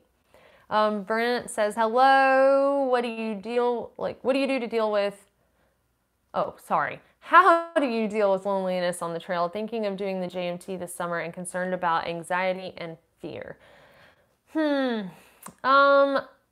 First of all, I think that you will run into people, so you probably won't be alone as much as you are worried that you will be, but you should always plan for worst case, right? Which is you don't see anybody the whole time you're out there. So podcasts help me a lot, music, audiobooks. So if you can check out, oh goodness, what is the Audible? Also, as a free app, you can do Overdrive, and if you have a library card, you can get the books that they have there, the licenses that they have, like check out audiobooks. And then if you have an InReach or some way, I guess Spot also has two-way devices now, but I've heard the InReach is better. But if you have that to where you can communicate with people, just to kind of feel a little bit, to hear from the people at home if you don't have service and you haven't seen anybody. But otherwise, yeah, that's pretty much all I have. Books, you could carry a book with you. But, it probably will feel kind of lonely. There are times where I get lonely out there or strange, but I don't think that those feelings are bad, if that makes sense. I think it is good for you to put yourself in that situation because it's natural, and I think in the world that we live in now, it's so easy when you're bored to turn on Netflix or to turn on, Facebook and to see what somebody's doing. When you're waiting in line at the post office, you can check out Facebook and see who's liking your status or whatever. And so to put yourself in that situation where you don't have that constant stimulant of some outside source, it's good for you. It really is. So maybe try to embrace that, knowing that this is good for me. It's good that I'm doing this. And so yeah, I hope that helps. But I think having podcasts, just sometimes being able to hear somebody's voice, even if you can't interact with them, is comforting to me. So, and then journaling, I think that's a good one too. All right, let's see. Can you do a video about transitioning from a framed pack to a frameless pack? I really like the idea of frameless for the PCT, but my Osprey works, but it's heavy. I don't know. I mean, I could try to do one. I don't know that I could make a whole video out of that though, because I didn't do anything special to transition to it. I just did it. You know what I mean? I just was like, I'm going to do this. I'm going to go to this one now. And the HMG pack, obviously did not work out for me eventually. At first it really did, and I liked it. But I think that it's important to reduce some of your, I don't know what your base weight is. So if you have a really heavy sleeping bag or a really heavy, cooking setup, I think it's a good idea to start reducing the weight of some of those items so that a frameless pack isn't going to be uncomfortable. You know what I mean? So you're not overloading the weight capacity for those packs. So I think that would definitely help. But other than that, I mean, the HMG pack had less in the way of adjusting the pack. So they didn't have the, oh wow, I can't think of the load lifters. There we go. They didn't have the load lifter straps right here, which was weird for me at first, and it kind of sits right on your shoulders. So again, making sure you're lightening your load, not just the pack, but also the things inside the pack. So, and it depends on, yours may be really light except for your pack. So I think being conscious of that will help. All right, let's see. Thanks for the Q&A. Gonna bail for now. Only 2 hours of daylight left in Montana. We'll watch the rest later. Yeah, for sure. Go outside and get some of that vitamin D, for sure. Rick says, what's on your Christmas list this year? Oh, You know, I hadn't even honestly thought about it. I don't know. I haven't asked for anything. I don't know. I kind of want. I'd rather mom save her money and get some stuff for herself for the PCT next year rather than. I'm not really a big gift, like, I guess my family were not like huge gift givers, you know. I mean, we did get my mom a pretty sweet thing for Christmas, but we have like 5 siblings to all pitch in, so we got my mom and dad something that they've been wanting. I can't share it just in case they see this until after Christmas, but anyhow, so I don't know, but we all kind of pitch in, but I like practical stuff, so I really like getting socks and underwear. And I saw my friend Joey, who plays music, he shared with me a graph the other day, and it's like, what does it say? Like, basically on the x-axis was like age, so how old I am, and then how much I appreciate getting socks for Christmas was on the y-axis. So it was like, you know, really, it grew exponentially, you know. So as you get older, you really love getting socks. So anyway, I feel like that's true. So I like practical stuff that I'm gonna use, stuff for my dogs. Yeah. So I hadn't even really thought about what I want for Christmas, but I don't normally ask for stuff. They just get me some stuff that they know I need. So, leaving my pup for 5 to 6 months next year is going to be the hardest part. Yeah, it's so bad. It's like, oh, it's so bad. I feel you. I completely understand. Bethany says, set up and stay there for a few days. Let's see. Oh, okay. I was like, wait, what is this in reference to? Okay, so trail magic. Okay, so you could do things like, I mean, if you want to cook meals, you could do stuff like chili or spaghetti or pancakes, you know, something that is easy to make a bunch of the stuff. I feel like those are, you know, common still. So, but not necessarily. Like, I didn't get any of that on the PCT. Uh-oh.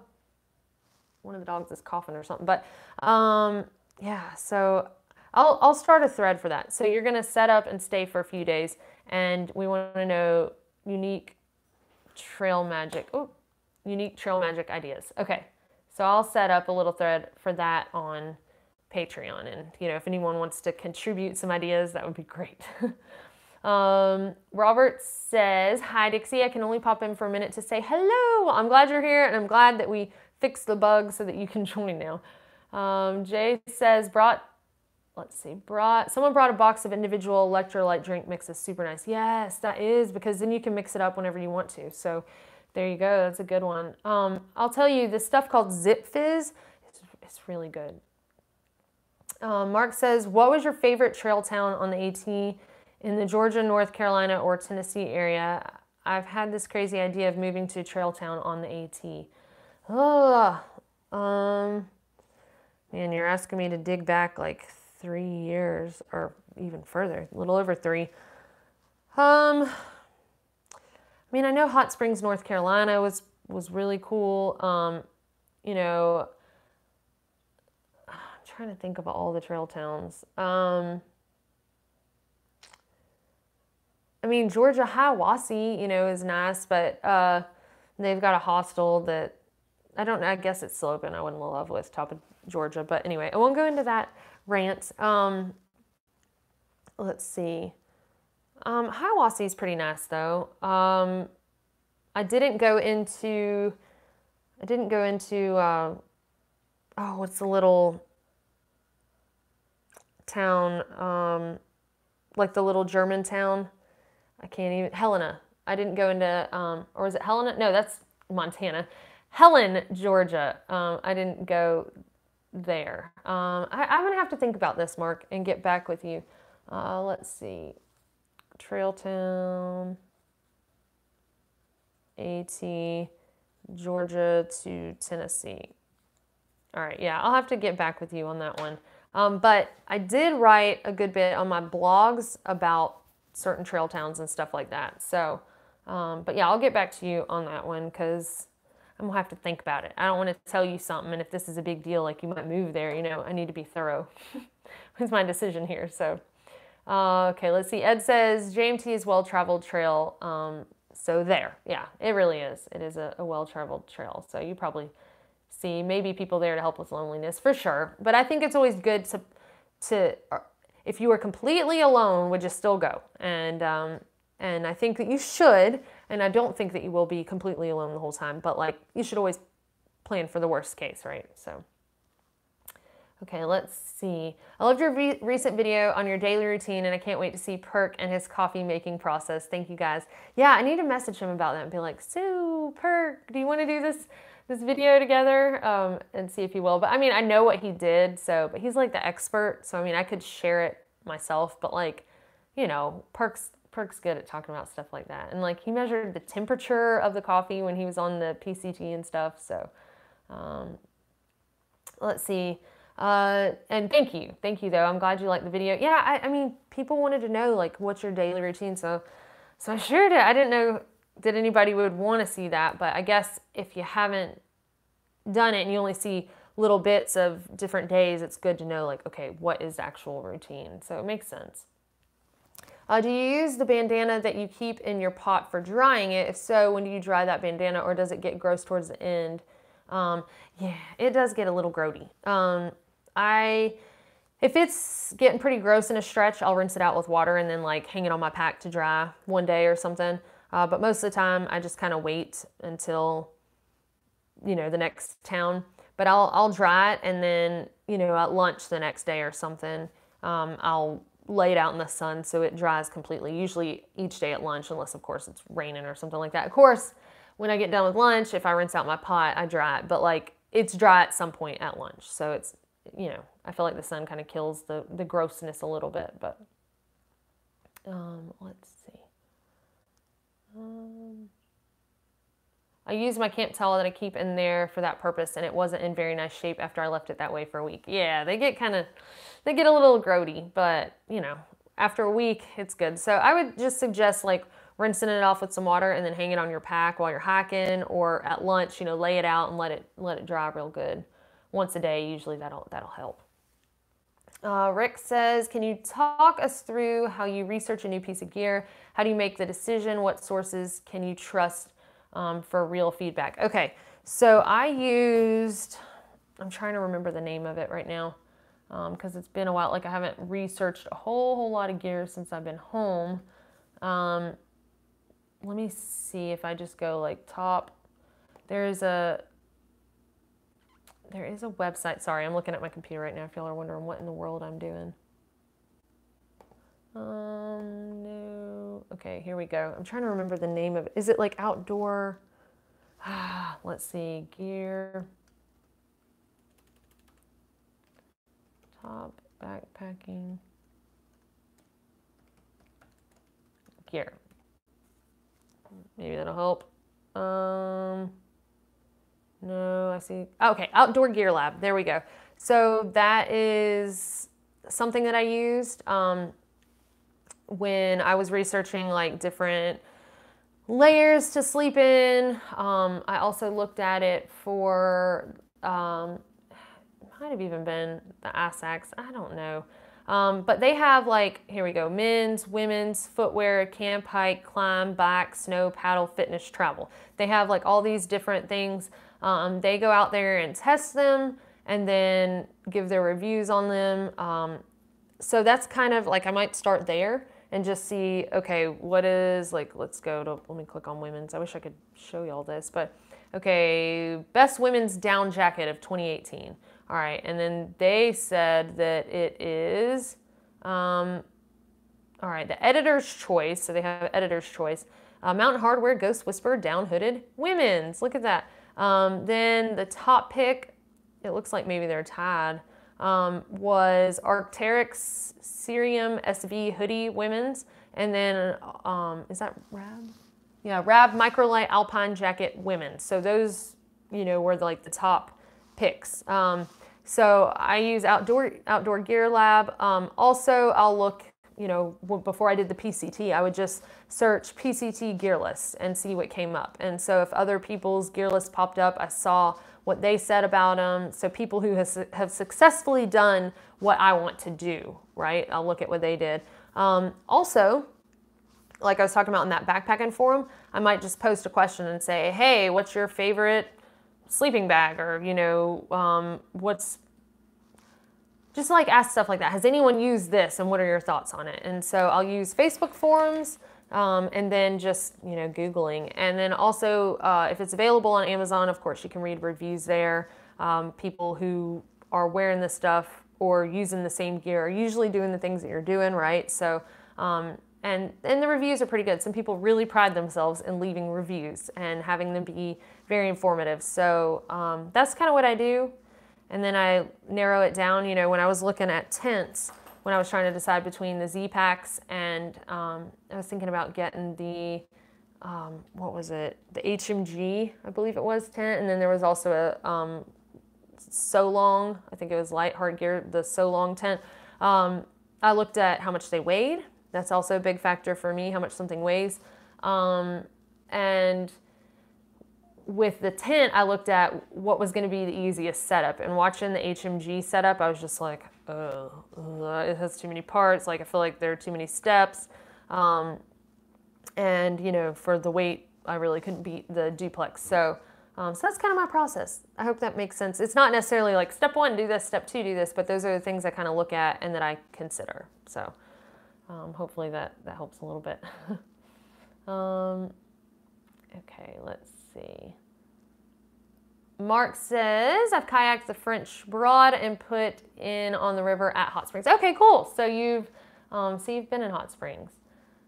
Carol says, just bought a Trek Light umbrella for desert hiking here in Southern California. I see that you carried it, but did you ever strap it to your pack? And if so, how? I did not.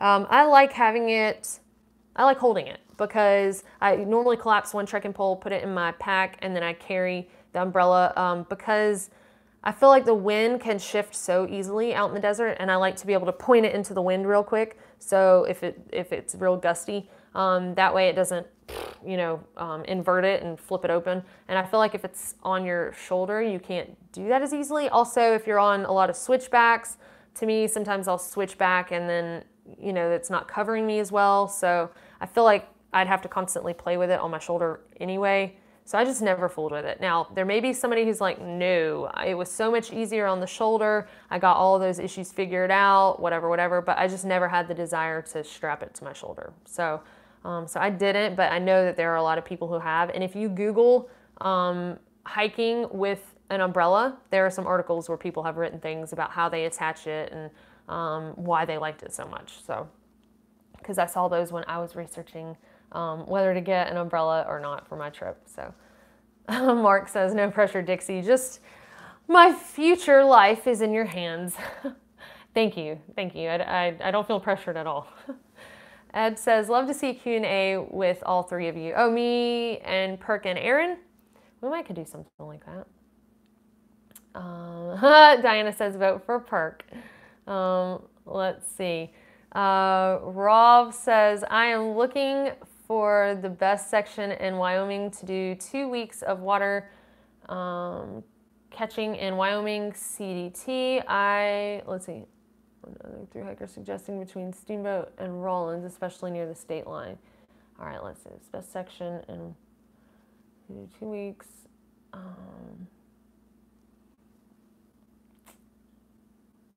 Steamboat and Rawlins, especially near the state line. Okay. I'm going to have to, this is something that I'll have to get back to you about. Let's see. Rob, if you will shoot me a message, because that way I can just like, I don't want to answer just firing off. I want to be able to think about this, you know, and kind of maybe even bounce it off of Perk and Aaron to be like, what do you think about this? So shoot me a message if you don't mind here on Patreon, and I will get back to you on that. Because, I mean, honestly, all of Wyoming is beautiful. My favorite part is definitely, well, I say all of Wyoming is beautiful. If you like the desert, all of Wyoming is beautiful. But I like when it varies. So, but the most beautiful part of Wyoming to me is the Wind River Range, hands down. So it just really depends, you know, on what you want to do. But Yeah, so I highly recommend the Wind River Range, but even for that whole 2 weeks. But if you're not interested in that section and you want another suggestion, then let me know. But that is, to me, like the bread and butter of Wyoming on the CDT. So Jay says, I saw a movie called Mile 22 and thought one guy looked exactly like Perk. That's pretty funny. Yeah, it's hard to really know what Perk looks like though, right? With that big old beard. Leah says, I'm older than you, so now I know why I really love new backpacking socks, especially when I burn them on campfires. Yes, I remember when Kyle came out to hike with me on the PCT, he had Injinji socks, and he put them by the fire to dry, and they melted, so I had to let him borrow a pair of mine, and my socks were big enough that he could wear, so it's because I have really big feet. But yes, I feel you on appreciating socks. Tabitha says, trying to plan a small, like 5-mile section hike of the PCT while I'm in LA next year. I have gut hook, but I'm having a hard time figuring out where to access the trail from the maps. Any thoughts? Okay, so if you look at where the trail crosses a road, there usually will be parking. I mean, if you click the icon where it crosses that road, sometimes it'll tell you if there's parking there or not. So, but my friend Airborne might have a pretty good idea. He just did a yo-yo of the PCT where he went north and then south, so he might have something in mind, you know. But I'm trying to think of a place. I mean, with doing 5 miles, you may have to go like 2.5 in and turn around and come back. I don't know that I can think of anything specific near LA that is only a 5-mile stretch between road crossings. You know what I mean? But yeah, to find access, just if you look where the gut hook track crosses a highway, so it should have like a little road icon, or if you put the layer in there, because you may not have, you should put the, like there are several layers. So like if you put the topo map layer on there, or the aerial, even, you could tell if it's a road, but I would suggest the topo map. So if you put that layer on in there, let's see, I might be able to do 10 by then since it's next May, so maybe easier to figure out if I can get to that point. Yeah, 10 miles, a 10-mile stretch would be better if you can do that. So, but because there may be something where there's 10 miles between each road. I think it's Tehachapi. There's like an 8-mile stretch. It's all through a wind farm, so I don't know if you would like that. It's a desert, you know, but there is that, so. But yeah, if you look at gut hook and put that layer in there, that topo layer, you can download that. If you need to know how to download that, let me know. Send me a message and I can tell you. I would pull it up on my phone right now and explain it, but I'm on my phone for this, so I can't do that. But yeah, if you shoot me a message, I can tell you to get that layer in there, and then you know, you can see the roads on there better. But there should be a little road icon where it crosses a road, and that would be, you know, your best access point. So. Okay, let's see here. Mark, do you think you will ever get Riga back out on trail with you? I don't know. She's talking about, I think she wants to, but she's talking about doing some bike-in trips with her dogs, because she has dogs too that she doesn't want to leave. And hers are little chihuahuas, so they're easy to tote along. But yeah, maybe. I know she would do, if I was in that area, she would do like a day hike or, you know, something over the weekend or something like that. But Leah says, when you resupply in towns, where would you normally get your water? Would you personally normally use tap water? All of those little details I'm thinking of right now. Yeah, I used public bathrooms. I know it's like, ew, but desperate times calls for desperate measures. I use spigots outside of buildings. That's what I did at Lake Morena. I used... sometimes the bathtub is easier to fill up with if you stay at a hotel or a hostel rather than like a sink in the bathroom, because sometimes I couldn't fit my smart water bottle, so I'd use the bathtub. I mean, whatever. And if I was a little bit worried about it, I'd just run it through my filter. So, yeah, I feel like you'll find that your standards significantly lower the longer you're on trail. But I mean, it is a question. Like, I wondered that too. I'm like, so when I get to town, what do I do? But you can even at restaurants, you can ask them, and sometimes they'll fill it up for you. Or, you know, if you're eating at a restaurant and you have a water cup, like fill it up and get them to refill it, you know, whatever. Or if you're like at a McDonald's where they have like serve your own drink kind of drink machines, you can fill them up, you know, there. So I filled them up at all sorts of different places. But usually, if you're in a trail town, people know that you need to do that, so they get asked, and they, you know, it's normal. So let's see. Yeah, I will send a message on Water Angel location. Okay, I see. You're wanting to do water caches. Yes, okay. I live in Wyoming, hike the Great Basin and Red Desert. Okay, I am so sorry. I thought you were just like going out, but I see what you're talking about now. Okay, yes.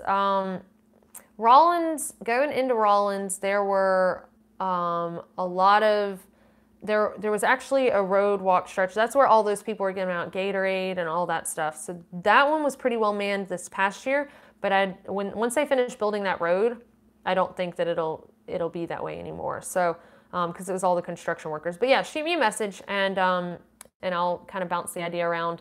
Also, what you could do, Rob, if you join, there is, I don't know if there's a CDT Trail Angel group on Facebook, but you can join like CDT hikers class of, you know, whatever.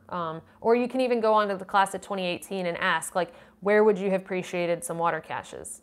So that, you know, that would get you a lot of feedback too. So, but I'll certainly ask around, and I can even post in those groups and get back to you. So Tabitha says, I might be able to do 10 by then. Okay, yeah.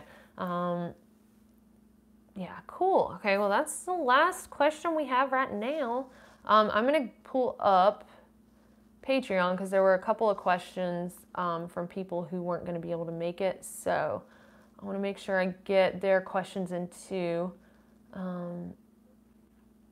Let's see. Of the 3 trails, which had the steepest climbs? I know the AT has the lowest peaks, but some of the climbs are a couple thousand feet in a few miles. How are the climbs on the PCT and CDT? So you do have, the PCT climbs aren't as steep as I would say the CDT and the AT. I mean, you can look at the elevation change on those trails and tell that.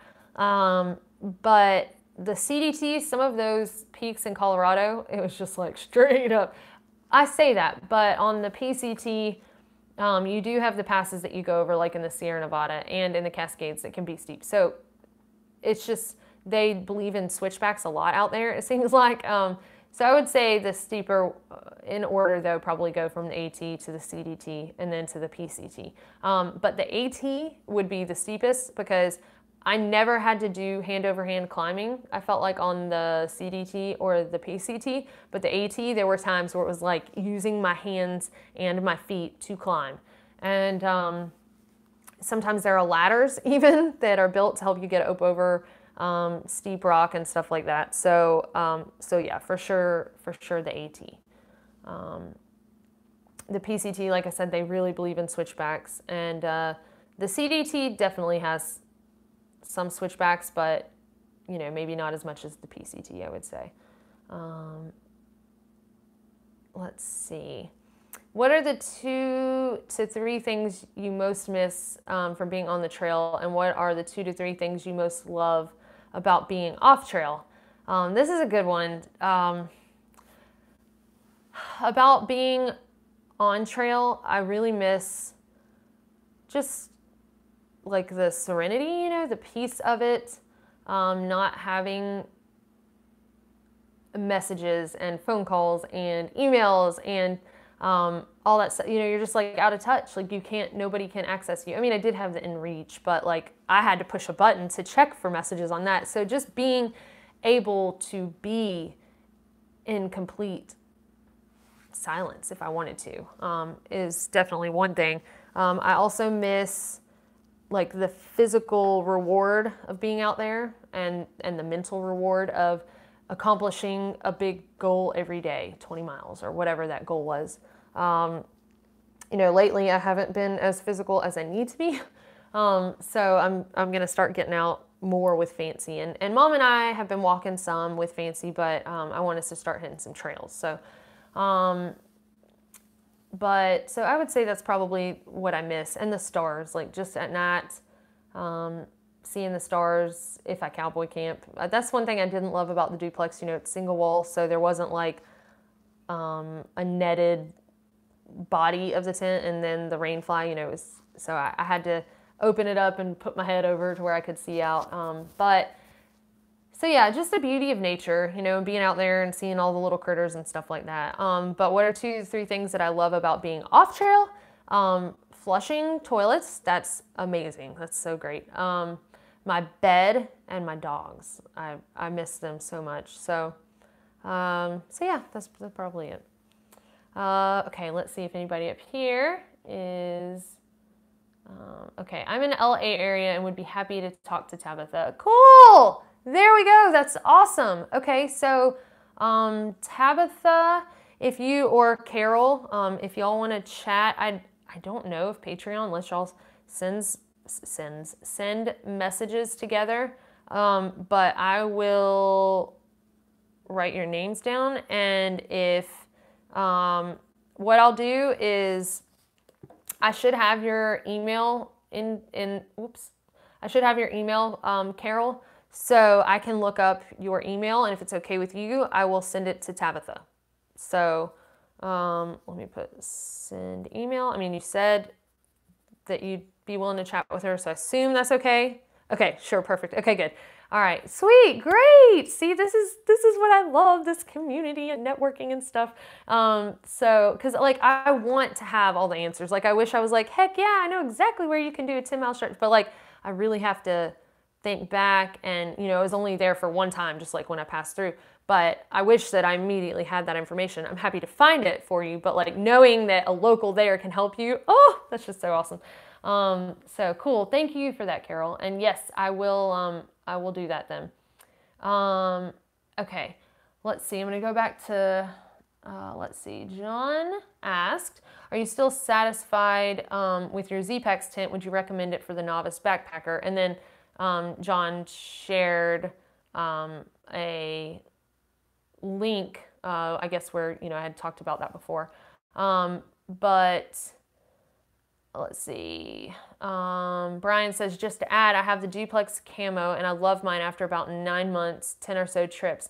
I carry Tyvek as the footprint since I had some free, but would also recommend whatever they sell. I'll just try to take care of my toys. Yeah, they actually say that you don't have to have a ground sheet or ground cloth or, a footprint for the duplex, but, and I never have, but like, I'm sure it would help, abrasion to carry something if you wanted to. But okay, so am I still satisfied with my Z-Packs tent? Yes, I will continue to carry this one until it fails. But I don't know. After that, I don't know whether I want to get a duplex again or try something else, because for the weight, you just kind of can't beat it. So I don't know if Mom and I will be able to fit with Fancy in my duplex, so I may have to get like a 3-person deal. That's still kind of up in the air, but I did love my tent. Okay, let's see. Okay, Karen was just commenting, and okay, I will mention this. She says, quick note to everyone, there's a 15% welcome code to redeem the t-shirts. Be sure to hit that red redeem button before you check out. And in checking the sizing chart, the measurements are for a shirt laid out flat, not circumference around your body. Just wanted to save folks from having to read too much fine print. The checkout process was very easy and accurate. And so that's what she shared about shopping for t-shirts. Okay, let's see. All right, I'm trying to see. Okay, Jim asked, wondering, Dixie, toward the end of the AT, PCT, and CDT, you have gotten very emotional. I was wondering why. Is it more mental or physical or both? Is this the point of a through hike where hikers quit because of burnout or wall? What are your thoughts, Dixie, and what advice would you give for preparing for the end of a through hike? So this is a good question. It's kind of deep. So I would say, yeah, I probably cried because of mental and physical, probably more mental.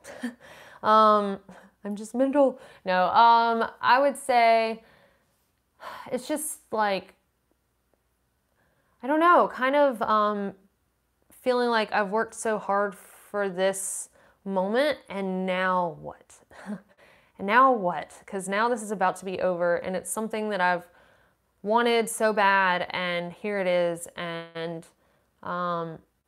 so it's almost like relief and joy and confusion and maybe even a little fear of like what's next, you know, when you have this goal to work towards every day. And luckily for me, I've always had some other goal waiting for when I finished. Not so much with the AT. You know, the AT I was not sure really what I was going to do. But with the PCT and CDT, it's been a lot easier to adjust back to normal life because I've had some goal to look forward to and something to channel my energy into. But I would say, yeah, crying just from like exhaustion and just joy, fear, all of it. So yeah, I'm a crier sometimes, I reckon. I get a little emotional, you know, and tear up. So, okay, yeah. I would say that it's a little bit of all of it. And then, yeah, I would say that thru-hikers do tend to quit, not necessarily right at the end, but there is a point where I think you do get burnout and you have to push through that. And you have to, if you have to take a couple of zeros and just regroup, but I think it is important, and some people may never experience that, but I feel like most thru-hikers do, so I think it's important to recognize that that feeling probably will come, where you're like, why am I still doing this? Like, what am I doing? What am I doing this for? And I think it's important to think about some of that stuff ahead of time to refer back to when you get in those slumps. And, but just know that it is coming and that is something that tend to get people. Now, you may take some time off, and that's why I've always said, if you're sitting on a beautiful summit on a sunshiny day and the birds are chirping and the butterflies are fluttering by and you're like, I hate this sucks, and you know, maybe it is really time to go home, but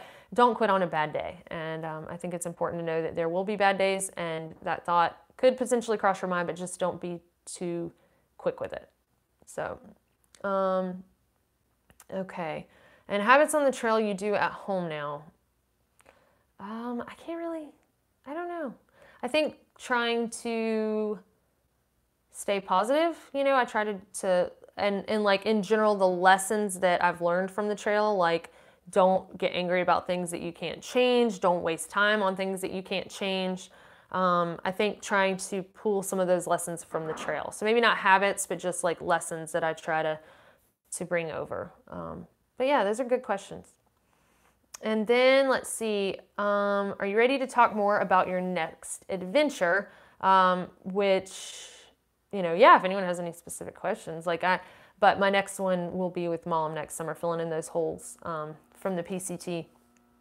And then, let's see, I've noticed a lot of Lone Peak 3.5s on sale. How much bigger than your normal size did you choose? And with the 4.0, did you add to your size at all? I'll try to be there for the Q&A. So the 3.5s, yeah, are on sale, right? Because the 4s are out now. I did not change my size. So I was, well, I guess you're probably talking about my normal size shoe that I wear in normal life. I don't even know what size shoe I wear in normal life anymore. I wear like a women's 10 probably or so. Probably 9.5. Sorry, my neck is stiff. Probably 9.5 to a 10 even. I can squeeze into a 9, but it's not comfortable. So that's in women's, but I wear men's on the trail.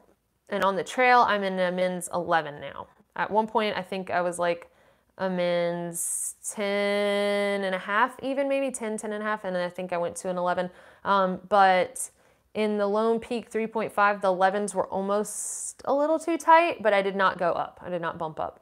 But in the Lone Peak 4.0s, the men's 11 were perfect. So, but everybody's feet are different. Everybody walks differently. So I would say your best bet is if you get them at REI, you can always return them, even if you've used them and they don't work out. So, you know, I'd look for some of those return policies that'll work with you not knowing if you're on a tight budget. And I mean, that's like REI stands by their stuff. And it's not if there was a problem with the way they made it. It literally is. If you are not happy with this, you can return it. So now, if you wear a pair of Lone Peaks for 500 miles and then you're like, oh, I'm not happy with it because they got a hole in it, you wore them for the life of them. You know what I mean? So like, I don't try to take advantage of return policies, but they are there for a reason and they are helpful. to use, you know, if you're not sure that something's going to work for you. So, you know, that's what I have to say about that. So, okay, let's see. Oh, Carol says she would love to go with you if you want company. Oh, y'all are so sweet. Oh, that's cool. Let's see. Oh, I thought that I saw that Leah. Okay, here we go. Yeah, I saw something that she had popped up. Good night, Graham.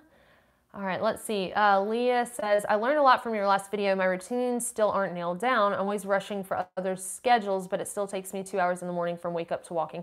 You know, it takes Perk about that long. Perk wakes up way earlier than I do. I would say he's normally up around 5, like awake, and he's just laying there, or he really organizes and reorganizes and changes up. Like if you saw Perk's routine, it's probably a good bit different than mine in the way that he packs and stuff like that and organizes. So he takes a lot longer in the morning than I do. So, you know, even though I got to comb my hair and brush it, but I wake up later and normally we're ready-ish around the same time. So, so yeah, everyone is different, but I'm glad that it was helpful. You know, that's what I always hope that it will be. But it also will be awesome to hike my own day's hike on the AT and just leave whenever I'm ready. Yes, exactly. Because I know when you go out with groups, like, and I was the same way on the PCT in the Sierra Nevada, because I didn't want to get left behind there because it was dangerous and it was important to be around other people. So I would always ask, what time are y'all aiming to leave camp? Not what time are y'all getting up, but like what time are y'all aiming to leave camp? And then I would try to make sure I'm ready to leave camp by that time, you know. But they were sweet and they waited on me, but normally I wasn't the one holding everybody up. So, well, during the day hiking, I was the slowest. Those boys were definitely way faster than I was, but anyway, yeah, it'll be nice to be on your own schedule and do what you want when you want. Jim says, Merry Christmas to all. All right, and Bethany says, thanks for all the advice, Dixie. My first Q&A with you. You're just friggin' awesome. Oh, thank you. That's very sweet of you. Merry Christmas to you and the fam. Yeah, Merry Christmas to you and yours also. I'm glad that you made it for Q&A. I really love doing these things. Like I say that every time we do one, but I really love chatting with y'all. And my friend Joey, who plays music, was talking about starting up a Patreon for some of the stuff that he does. And I told him, I was like, you're free to drop in on this Q&A if you want to see how it goes, but it's nothing like super formal. You know, it's very relaxed. I mean, I could be in pajama breeches right now and y'all wouldn't even know. I'm not. I'm actually wearing jeans right now. I should be in pajama breeches. It's pretty chilly outside, but you know, it's like, I don't know. It's very chill here and in the little Patreon community, and I really like that. I like chatting with y'all and just, I don't know, sharing stuff and y'all talking about, you know, sharing places to go hike and stuff like that. I don't know. I just think it's really cool in this little community. So I'm happy you were able to be here this time, Bethany. And hey, Deanna. There's Deanna popping in. I was talking about you earlier in the forum and stuff like that. Oh, Leah says, hey, Deanna. But yeah, it's so cool that you're going to be able to potentially, I was telling them you might be able to see beauty/sprinkles. I don't have PJs on. See, I have, oh, I'm going to fall out of this chair. I have blue jeans on this time. I'm barefooted. But yeah, I don't know. I just, these Q&As are always pretty relaxed and I like that. So, so thank all of y'all for being here tonight. And I know things are probably busy for everyone right now, especially having a weekend, you know, before Christmas and all that stuff. So thank you for taking that time to be here and be a part of this, because it wouldn't be a good Q&A if I just sat here and waited for people to log on. So, and I think we had over 70 today, so a little bit less than normal, but it's still pretty good. So, and I wanted to mix it up a little bit and do it on a weekend this time, just to kind of give people a chance to pop in. Uh-oh. Tim says, you missed my question. I'm sorry. I wonder, was it back? I don't see it. Let's see. I didn't purposely skip it. I'm sorry if I did. I don't see it. I wonder if it ever sent. I'm scanning all the way back through where like Brent popped up a question about dealing with loneliness on trail. I don't see it, Tim. So if you don't mind, if you post it again, Yeah, if you post it again, I'll answer.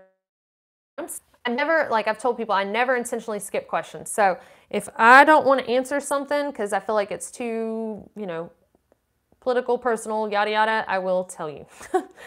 So I won't just ignore you. So I'm sorry about that. Let's see. Oh, right before Deanna's hey. Let's see. No, I don't see it. Crazy. Okay, but he posted it again. So let's see.